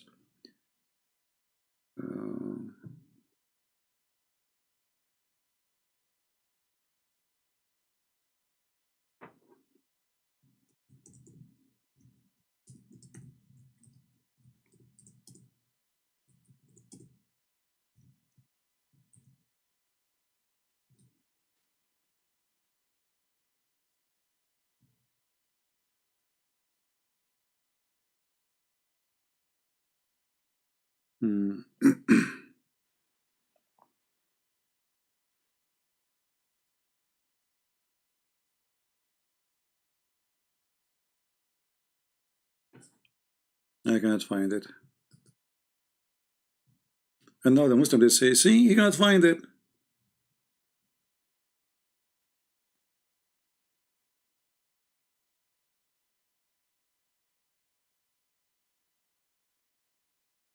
You cannot find it.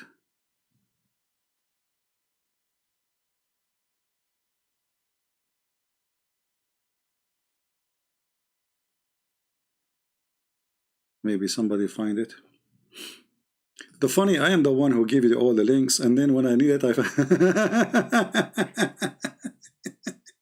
isn't it funny? Like, you know, I am the one who give them reference, and later they are the one who will give it to me. So because I cannot find it. Let me see. Hold on. Still, I want to find it, but I believe the reason is not coming because we are searching the wrong one, the wrong search.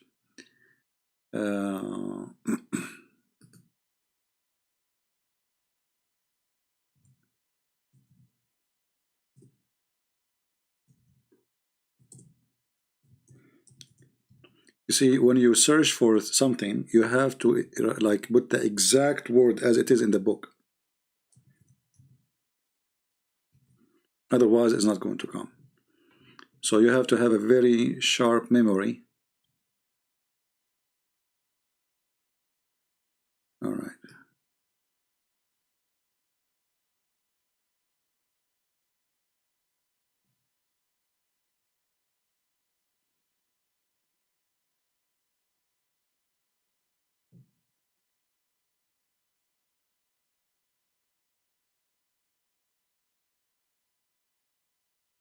I think we found something. Hold on.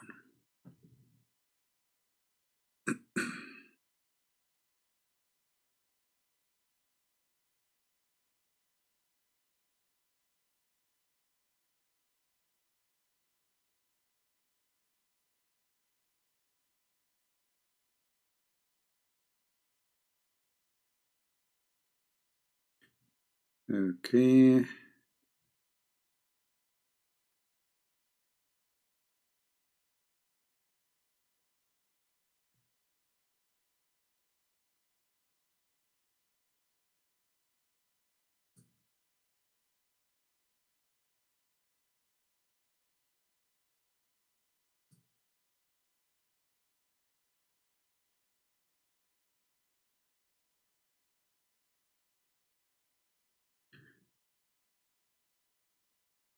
Maybe we can find this one is in the hadith. Let us see here.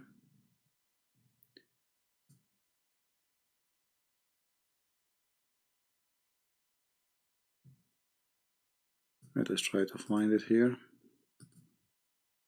But this is not the one I'm looking for, really. Yeah, even here I'm going to find it.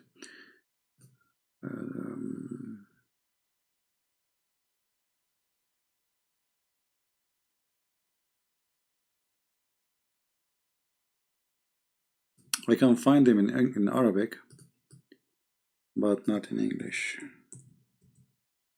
Yeah.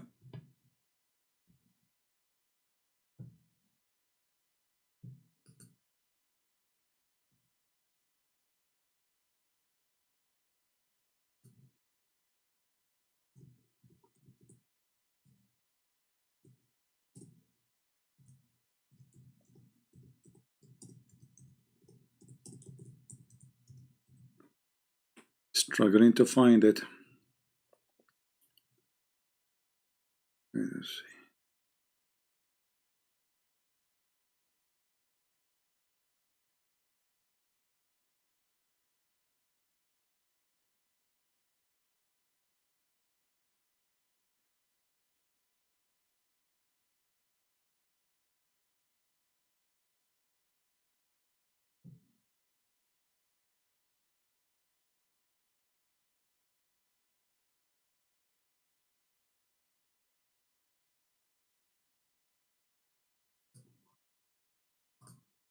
I know this is boring, right? Because I'm not, but I'm trying to find it.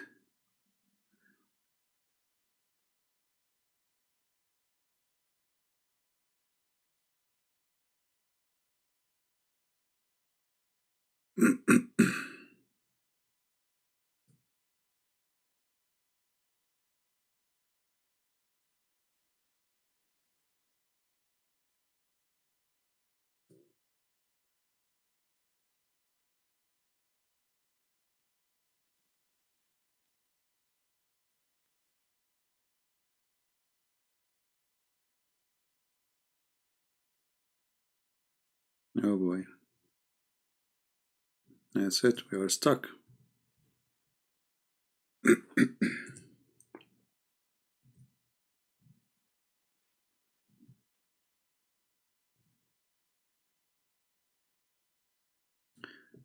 This is, should appear actually, this story about the white shaitan, or the Abyad, who cloned Jibreel.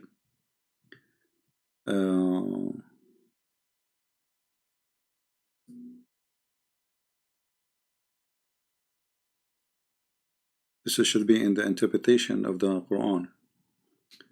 There we go. Finally we found. Unbelievable. Give me a second.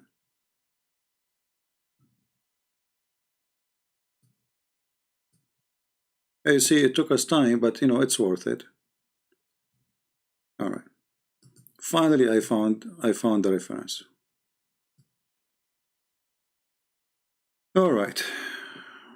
This is the book of Tafsir al-Baghawi, volume number 3, page number 294. I will post the link, so next time if we look for it, I don't get dizzy.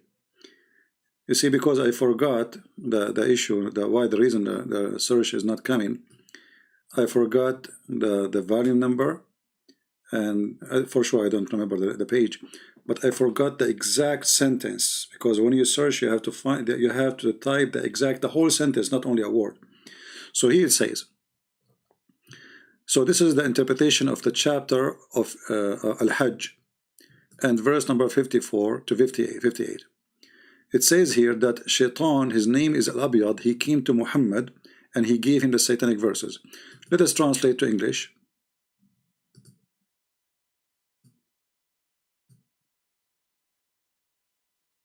And I will give you the link right after. So this has happened. The devil, he cast in the tongue of Muhammad satanic verses. And it says here, let us see where it says, the white.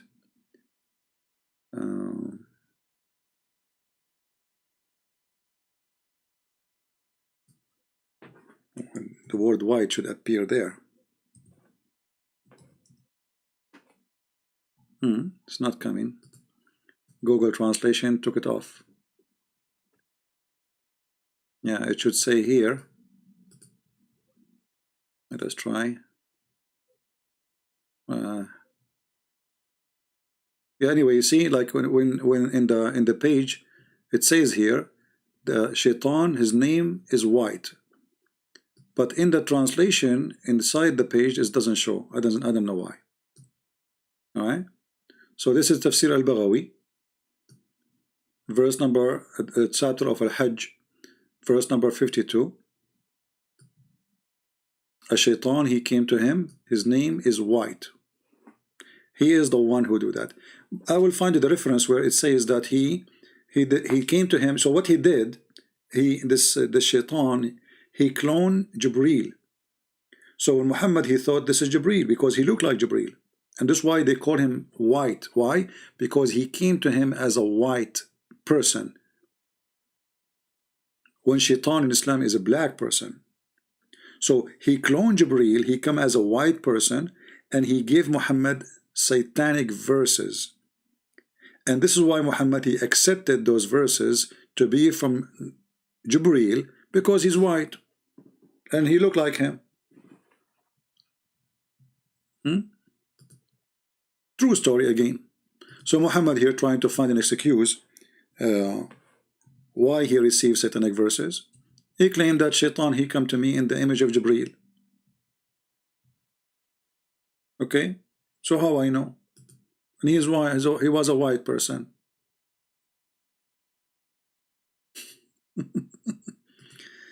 Yeah, you see, it took me some time to find. But anyway, I need to find more reference about this story. But you see here the cloning stories is all over Islam. So Jesus was a cloned, Jibreel was a cloned. What else? Allah, he cloned. There's a story. Let me remember. Man, I'm getting old. That's it. I'm not getting old. I'm old already.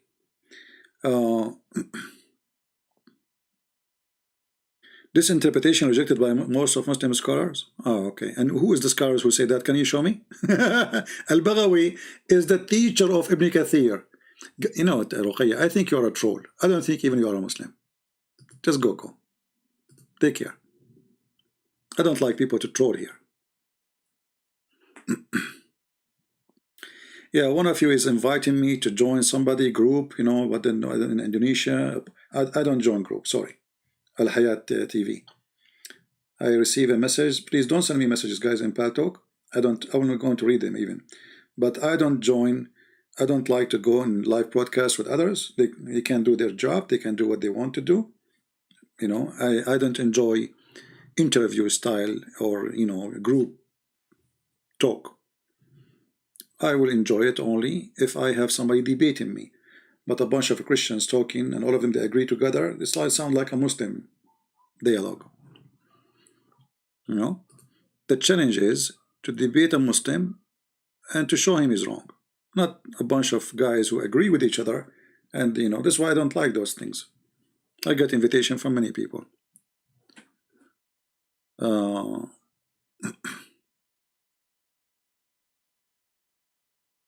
Anyway, so Jibreel, he come as he wish, but Allah, he cannot. Even, yes, I forgot. Yeah, actually, I want to mention this. Allah himself, he clone. Allah himself, he clone himself. How? If you remember, where Allah supposedly, according to Muhammad, he will come in a shape other than the one they saw first time. Remember the hadith? So Allah will come to them in a shape. And this shape is different shape. So Allah cloning Allah. Allah himself, he have a clone.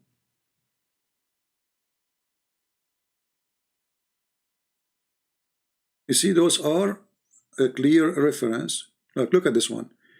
shape other than the one which they saw first time. Which the shape you saw first time?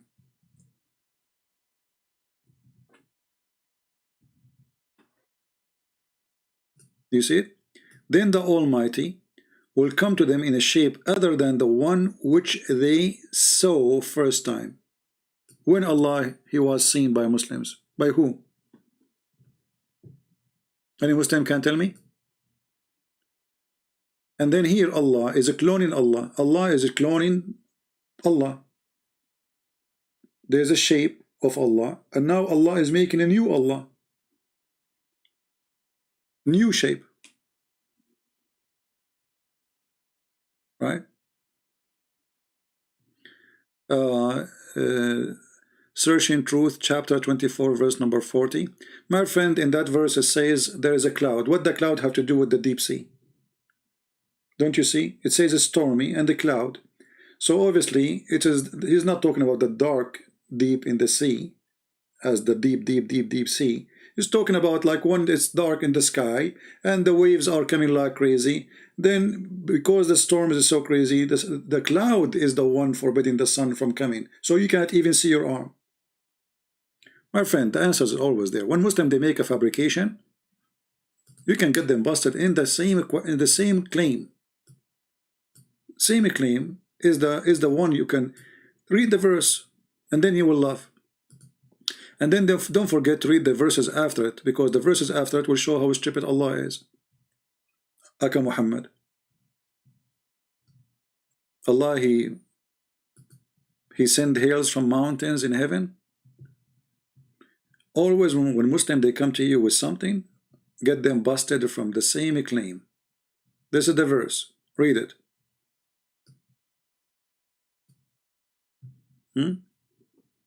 What in the top of it? Dark cloud. The darkness here is about the cloud, not about the sea. Do you see it? Or we are blind? If the deep sea is the one is dark, then there is no need to mention the cloud, because the cloud, if the sun is there or not, that will not change anything.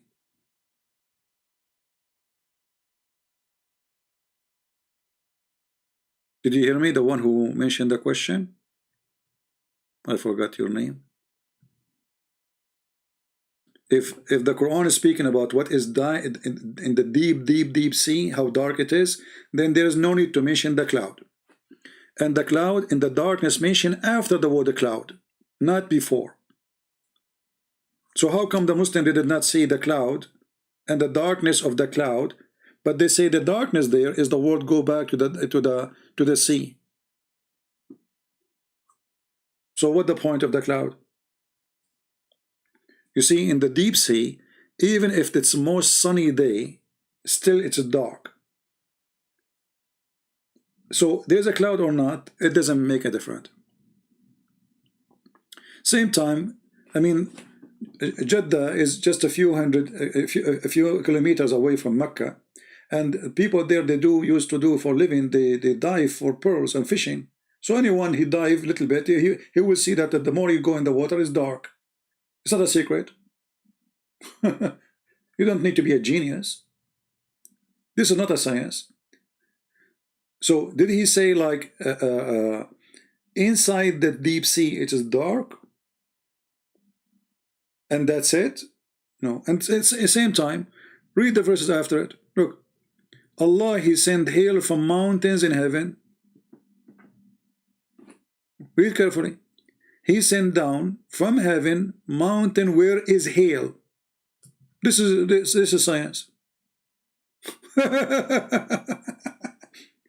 So Allah, he knew what is inside the deep sea, but you do not know how hail is working.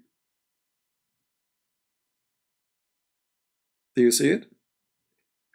So my friend, the Quran is a series of stupidity. Look at this verse here. Allah, he created every creature. Look. The first translation says, he created every animal from water. Where is the word animal? It says Dawah. Dawah is something, anything walk. Anything walk is a Dawah. And now he says, he created that from water. In different verse he said, created everything from water. But is the angel created from water? Isn't Muhammad who said the angel created from light and shaitan created from fire?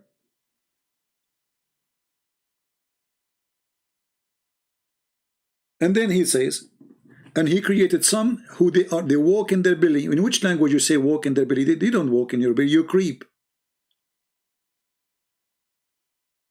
And some they have 2 legs, and some they have 4 legs. That's it. What about the rest?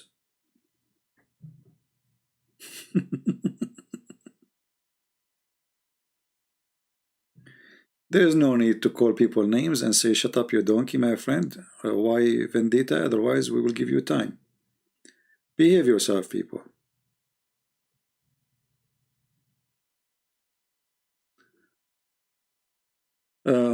So, if Allah is smart, Allah should be smart in everything. But the same verse, the same chapter is full of stupidity. You know? Just read a few verses and you will find right away this is. But anyway, if you are bankrupt, you try your best to make a miracle out of nothing. If you go and read the interpretation for this verse, as an example, chapter 24, verse number 43.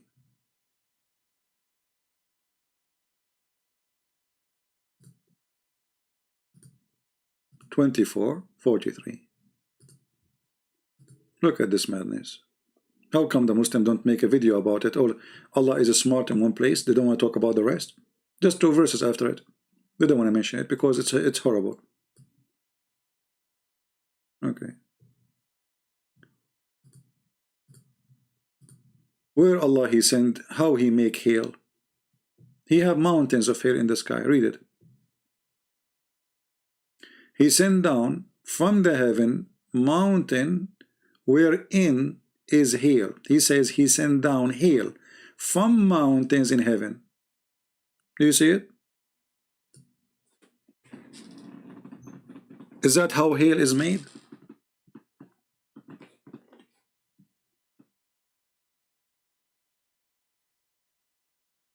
So, you know, when they, you know, either we have a smart God, he always speaks smart, or he is a stupid sometime or a smart sometime. That will not make him God.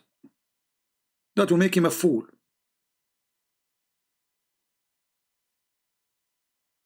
Right?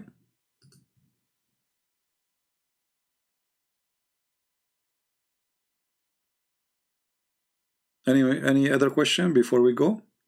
Because we have enough for today. Allah do not know how the sperm, where the sperm is coming from. Allah, He think women have a sperm coming from their ribs. Allah, He think the sun set in murky water. The Muslims, they try to say their best. Oh, Alexander the Great, he thought. Where it says that? Show me. Where it says he thought. He says he found it. Allah is talking. He found it. Sitting in murky water. He found it. Not he thought.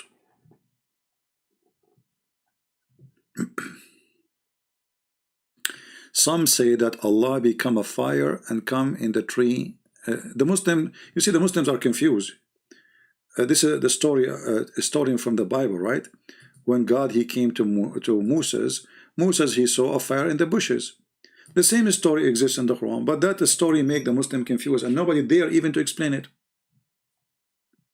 Look what the Quran says.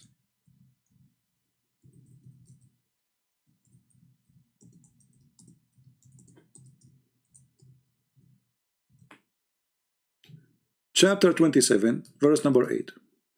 It says, so when he reached the fire, so Moses, he saw a fire from far away. So when he saw the fire, he came close to it. And then it says here, blessed is the one in the fire and who is ever around it. Muslims, who is inside the fire? And watch the comment. Who is inside the fire? They don't know. Who is inside the fire? Who is the one is blessed and he is inside the fire? Any Muslim can tell us? No. So if you start reading the interpretation, you will see every Muhammadan give you his own interpretation. The Quran speaks. Are you a Muslim, my friend? Do you like to call me and tell us about this verse as an example, as long as you speak?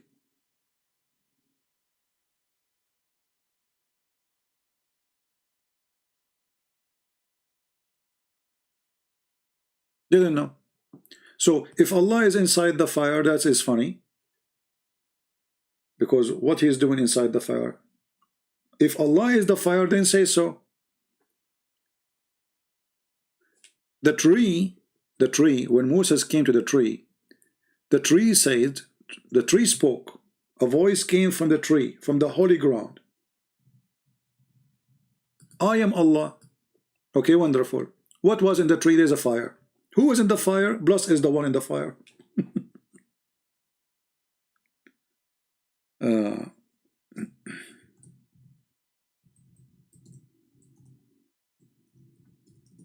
This is what happened when a thief, he steals a story from different book. He is confused, and his followers, they are more confused. So in chapter 28, verse number 30, it says, so, and when he reached what? The fire. He was called from the right side of the valley, in the blessed field, from the tree, O Moses, Lu, I am Allah, the Lord of the world. Allah is inside the tree. But the Muslims, they say that Allah don't go inside his creation, but he is speaking from the tree. Was Allah there or only his voice? If his voice was only there, that means Allah and his voice is different. It's not the same person. Is it possible that Allah is a person who speaks in heaven, yet his voice coming from the tree? That means the voice of Allah is coming inside the tree and the tree is speaking? Or Allah is in the tree? Let us find out. It says here that this tree and what is around it is holy ground.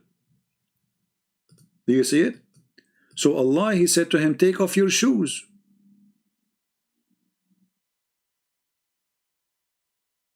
Why you want to take off your shoes? Because this is holy ground. You cannot walk. Okay, if it's only the voice of Allah there, there is no need to take off your shoes, because Allah is not there.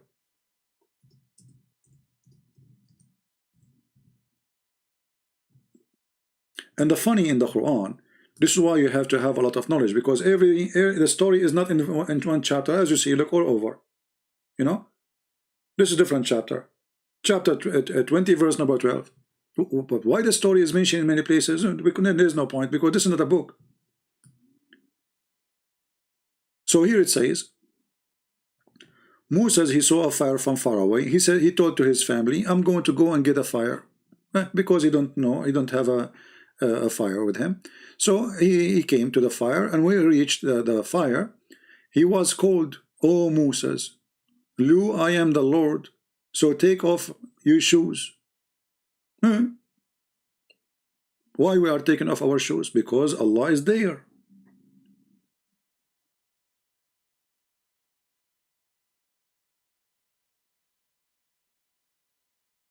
And the funny here says, there's no Allah but me. There's no God but me. Okay.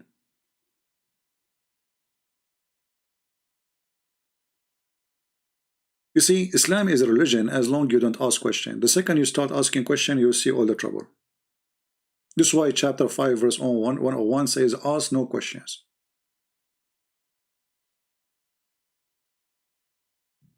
Any Muslim can tell us why Moses have to take off his shoes. Is Allah is there or he is not there?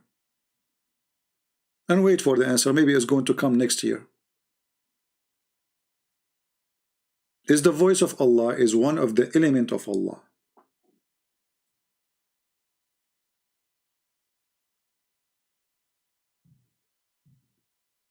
Is the voice of Allah is holy? Is the voice of Allah is Allah? Is the voice of Allah is just a voice, which means energy, like every energy? If it is, why the guy is taking, he have to take off his shoes? And then when they say to you that Allah don't go inside his creation, then we find Muhammad says that Allah, he come every night in the third part of the night. He come down to the lowest heaven.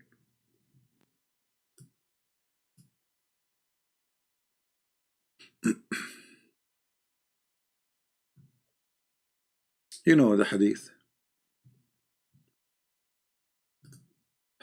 Let me find it.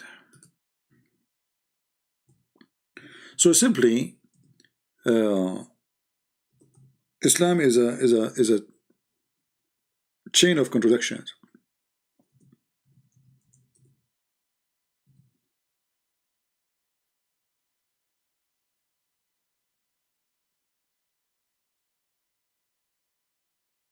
It's a chain of contradiction, and nothing match. The story does not match the story, and the belief does not match the belief. So how God can be a man? Why? Because he cannot, God will not enter as a creation. It's an insult to God. Allah is big, Allah is Akbar. And then we find that Allah, he go and he come every night. He come where? In the lowest heaven. Where Allah he live right now? He's homeless? Is he inside his creation or outside of the creation? Muhammad, he says Allah in the seventh heaven. So this is his creation. Our Lord, the blessed, the exalted, descended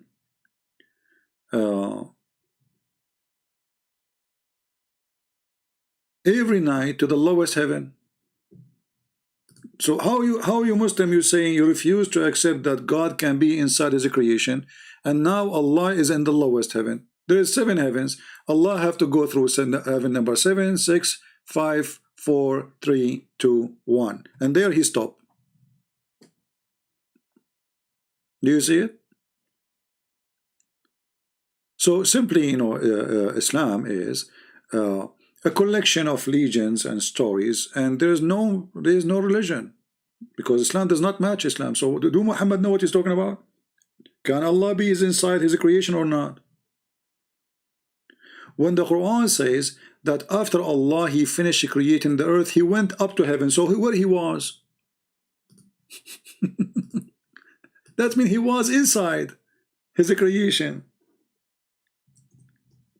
When you say he went up, that means he was down. Correct?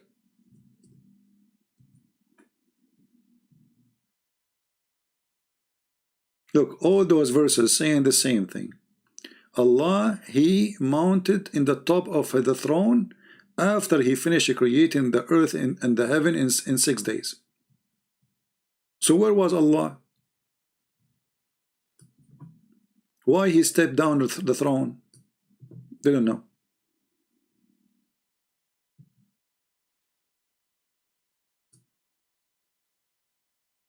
And the funny here says, will you not remember why we were there? Did we see Allah go into the throne? I mean, when you say to somebody, don't you remember? One of the funny statements, when the Quran says, don't they see? No, we don't see. Do you?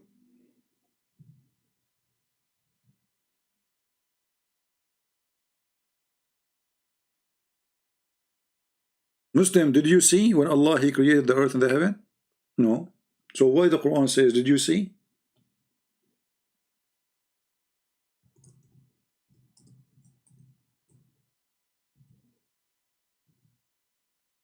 Don't you know that Allah he can see? How Allah can see?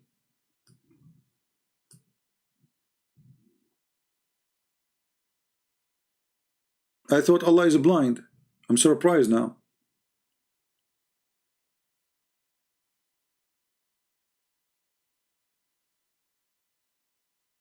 How Allah can see? Do Allah have eyes?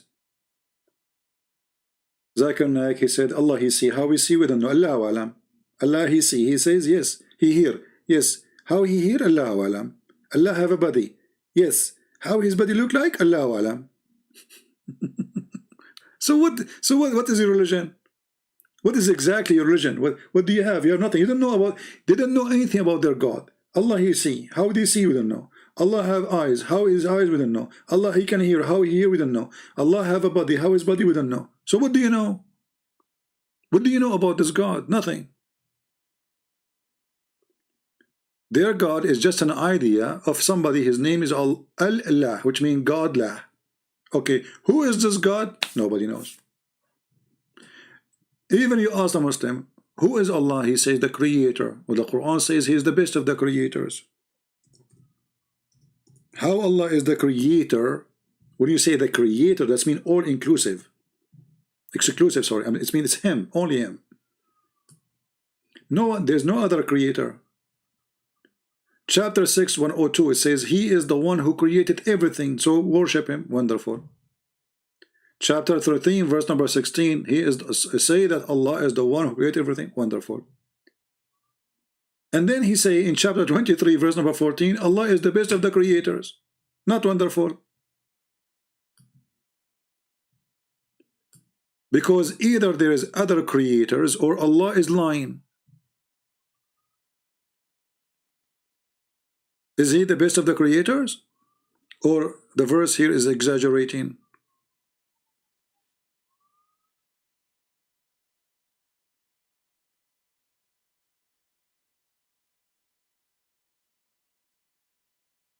Any Muslim have an answer? You see, if I say I am the best teacher and I am the only teacher, that's mean I'm lying. I'm not the best. I'm the only one. The second you say you are the best, it's mean you are, there is others. If there is no others, that is a cheating information. That is a fabrication. That is an exaggeration. That is a lie. Because Allah, if he is the only creator, then he is not the best. But all what happened, we know the story. The inscribe of Muhammad, when he heard Muhammad saying this, which is very funny, stupid verse, that Allah he created the human being from flesh of from a sperm. Look at the translation. Look at this translation. How stupid it is. If you change the translate, look. One of the funny things about Islam, that's when you read a verse, if you translate, if you change the translator, you will find a new Quran, not a new words. Look, I will change the translator. This is which translation?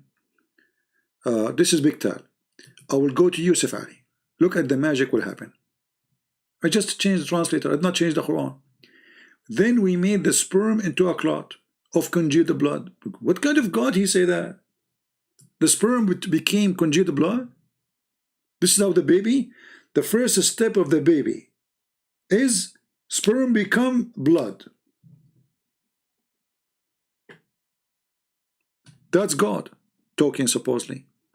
And then we made the blood, the dead blood, congealed blood, into a lump. Then we made out of the lump a bones. And then we closed the bones.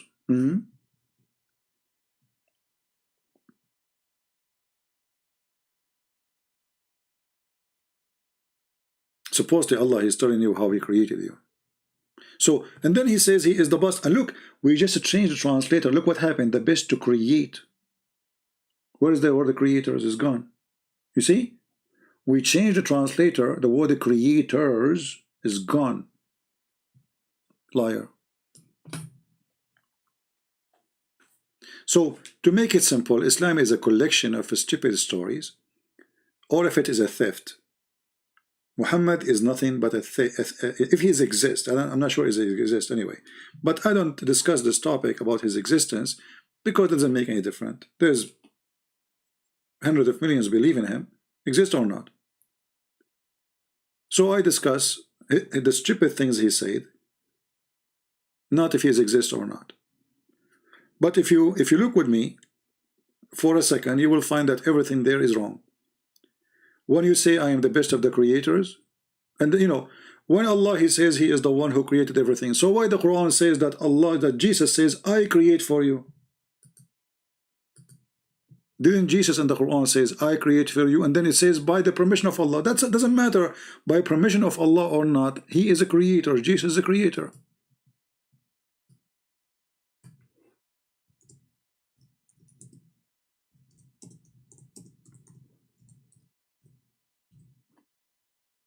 This is Jesus talking.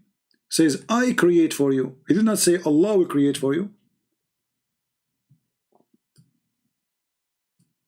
I came to you a sign from your Lord. And then he says, I make for you out of a clay, as it were a figure of a bird. And I breathe into it. You see here it says, it doesn't say, it should say, and I breathe into it, and it become a bird. I.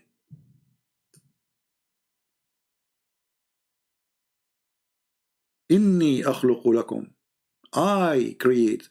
Look, they took it off. If we take this to Google Translation, just to show you how they lie in the translation, or even if we change the translator, let us change the translator to see if the word I will appear. That's I create. This is Yusuf Ali. Let us go to Biktal. Sorry, Hilali and Khan. What happened? Let us see. And we'll make, etc. It says, I have come to you with the sign of your Lord. I designed for you out of the clay, as it were a figure of a bird, and breathe into it. He took the I off. You should say, and I, not design. Where it says the word design, it says, I, ana akhluq, inni akhluq, I create. Look, they are avoiding to say the word I create. I design. I design. This is what the verse is saying. I will take it to Google Translation just to get them busted.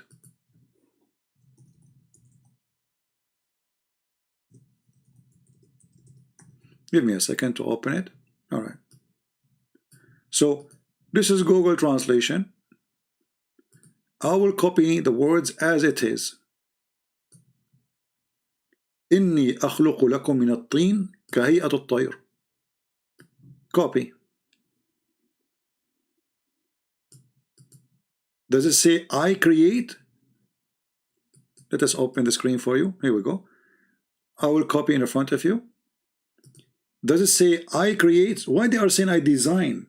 Because it's embarrassing. Jesus is the creator. So we go to Google Translation. We paste the text as it is. Do you see the word I create?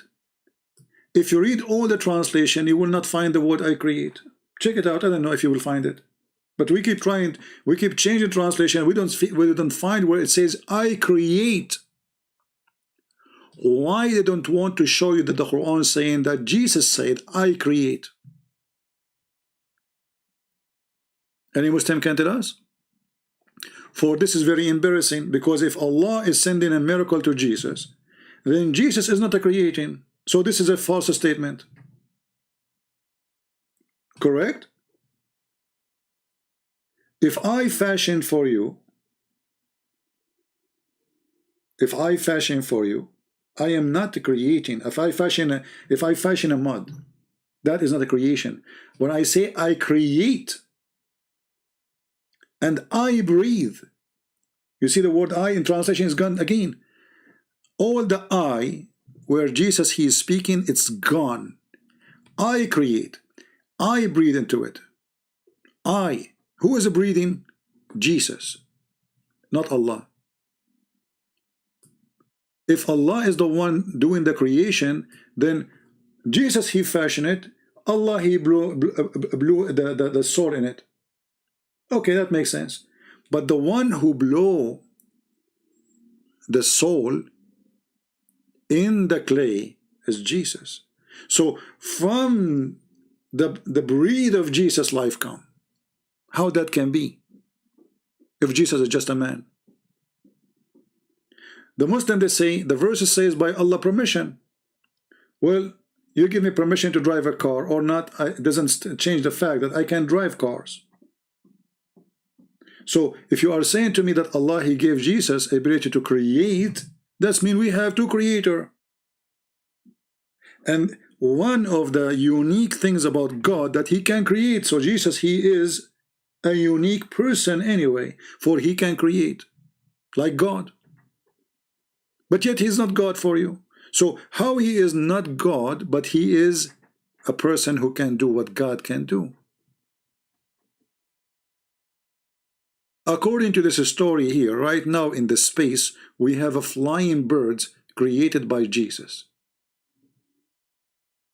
Any Muslim can deny it? In the sky right now, there's birds, according to the Quran, created by Jesus.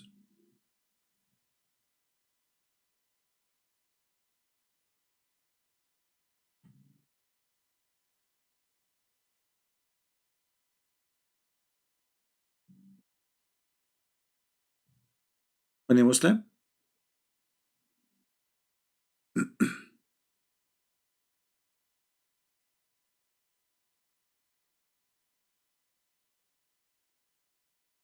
All right.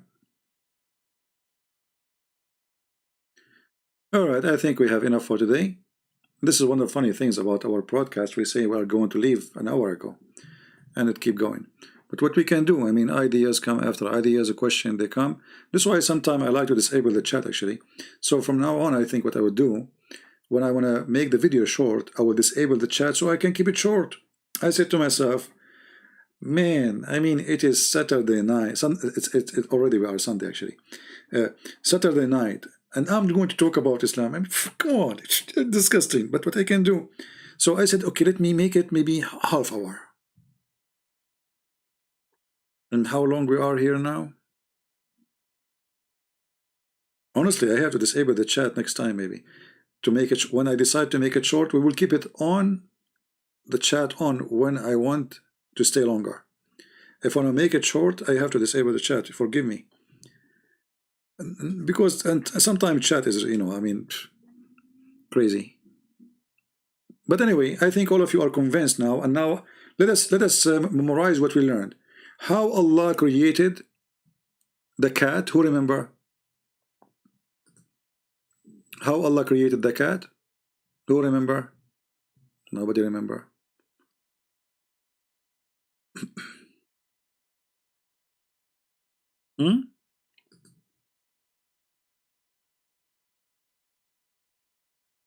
How Allah created the cat? The title of our video. So next time, if you want to like talk about this topic, do we have the reference? Who said the reference?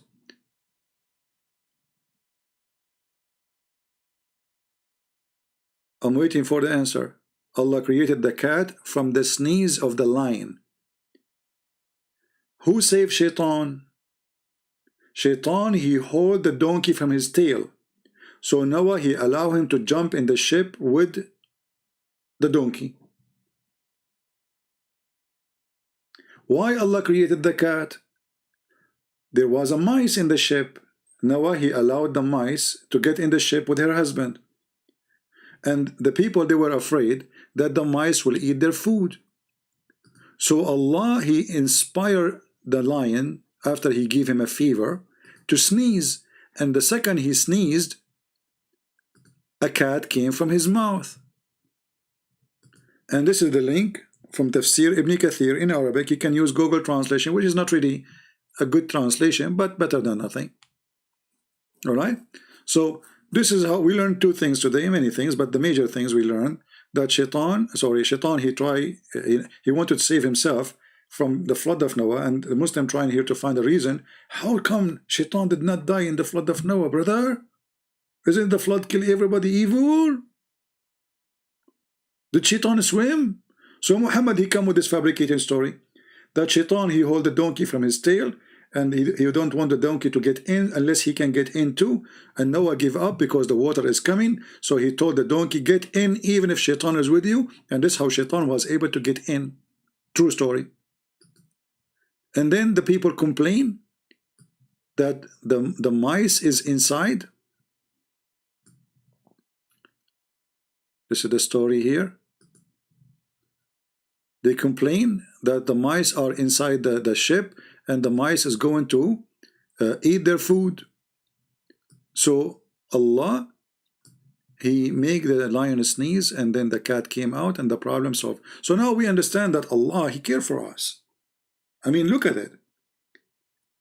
I mean, how they can survive and they are in the ship and they have a mice with them.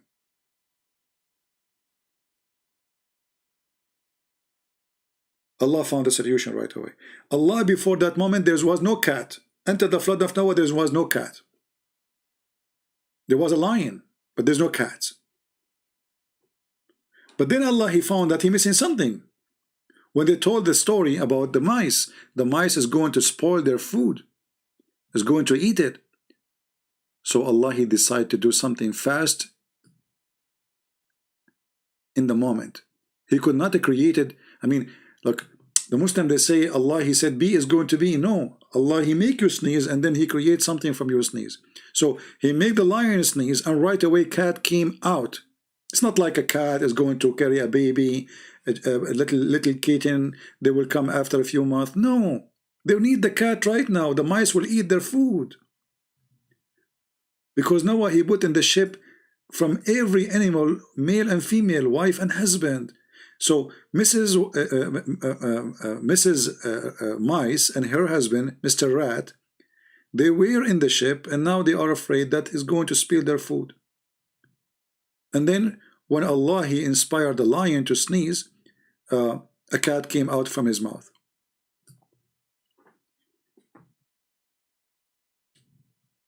Very, very touching story. I don't know how many of you will convert to Islam after this. I'm sure many of you. And if you do, don't forget to sneeze. For Allah, He loves sneezing. This is the only God who loves sneezing.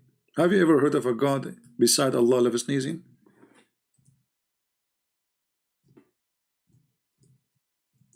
If you say, if you say those things to people, they will laugh at you. They will say you are lying. That's not true. Okay. So look, it says, Allah loves sneezing. Allah would love. The Prophet said, Allah loves sneezing, but dislike yawning. True. I mean, who of us don't like sneezing? Actually, by the way, I sneezed. I just muted my mic so you don't hear me. I sneezed really a very strong sneeze. So, achoo, so Allah, He loves sneezing and He dislikes yawning. Why? Because Shaitan, when you yawn, Shaitan, he jump inside your mouth.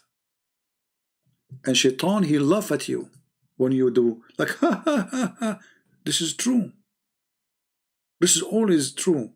Shaitan, he jump inside your opening and he laugh at you when you do yawning. But no way he can do that when you are sneezing. So, my friends, as a believers in the great, amazing fairy tale storyteller Allah, let us sneeze to make Allah happy. Can we join the club of sneeze for the sake of Allah?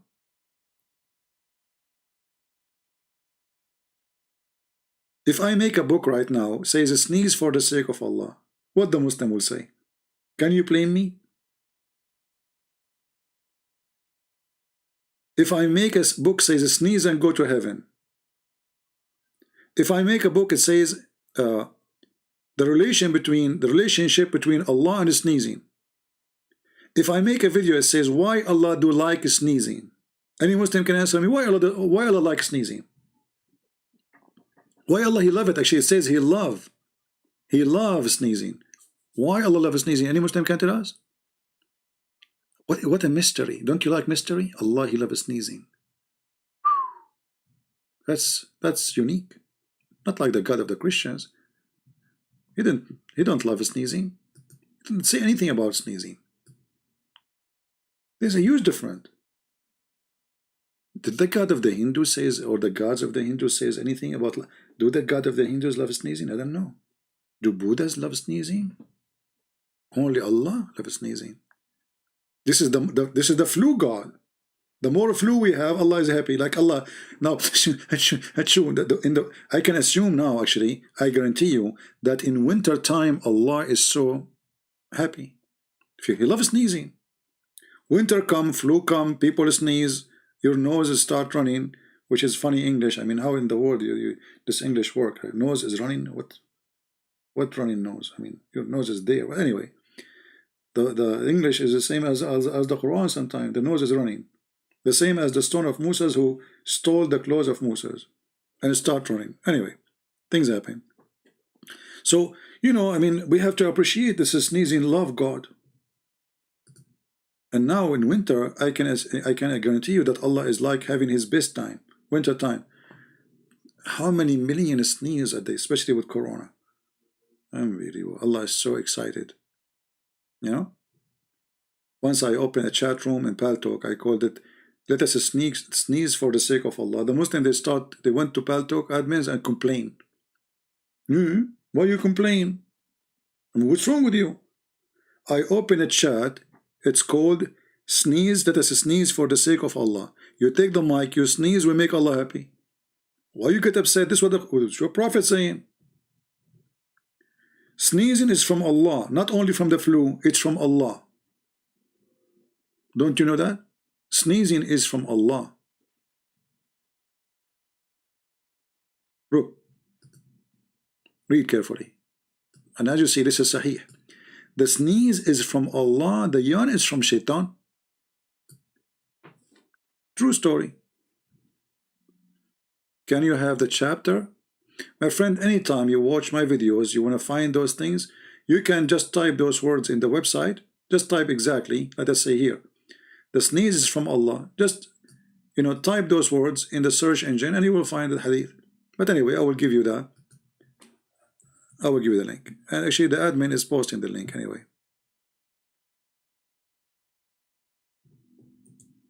There we go. Anyway, I want to say thank you guys for being here. 2 hours ago I said I'm leaving. I better leave, otherwise we will stay until tomorrow. Love you all. You hate me all, I understand. And I will sneeze no matter what, even though you don't want me to support Allah, but I will sneeze. For I am a sneezing for the sake of Allah person. And I believe Allah will use my sneeze to go to the behind the galaxy. And until now, there's no cat came from my mouth when I sneeze, as what happened to the lion, for a very simple reason. I am not a lion. But tomorrow, maybe, or the day after, we will talk about how Allah created the pigs. How Allah created the pigs. So get ready for that. Are you excited?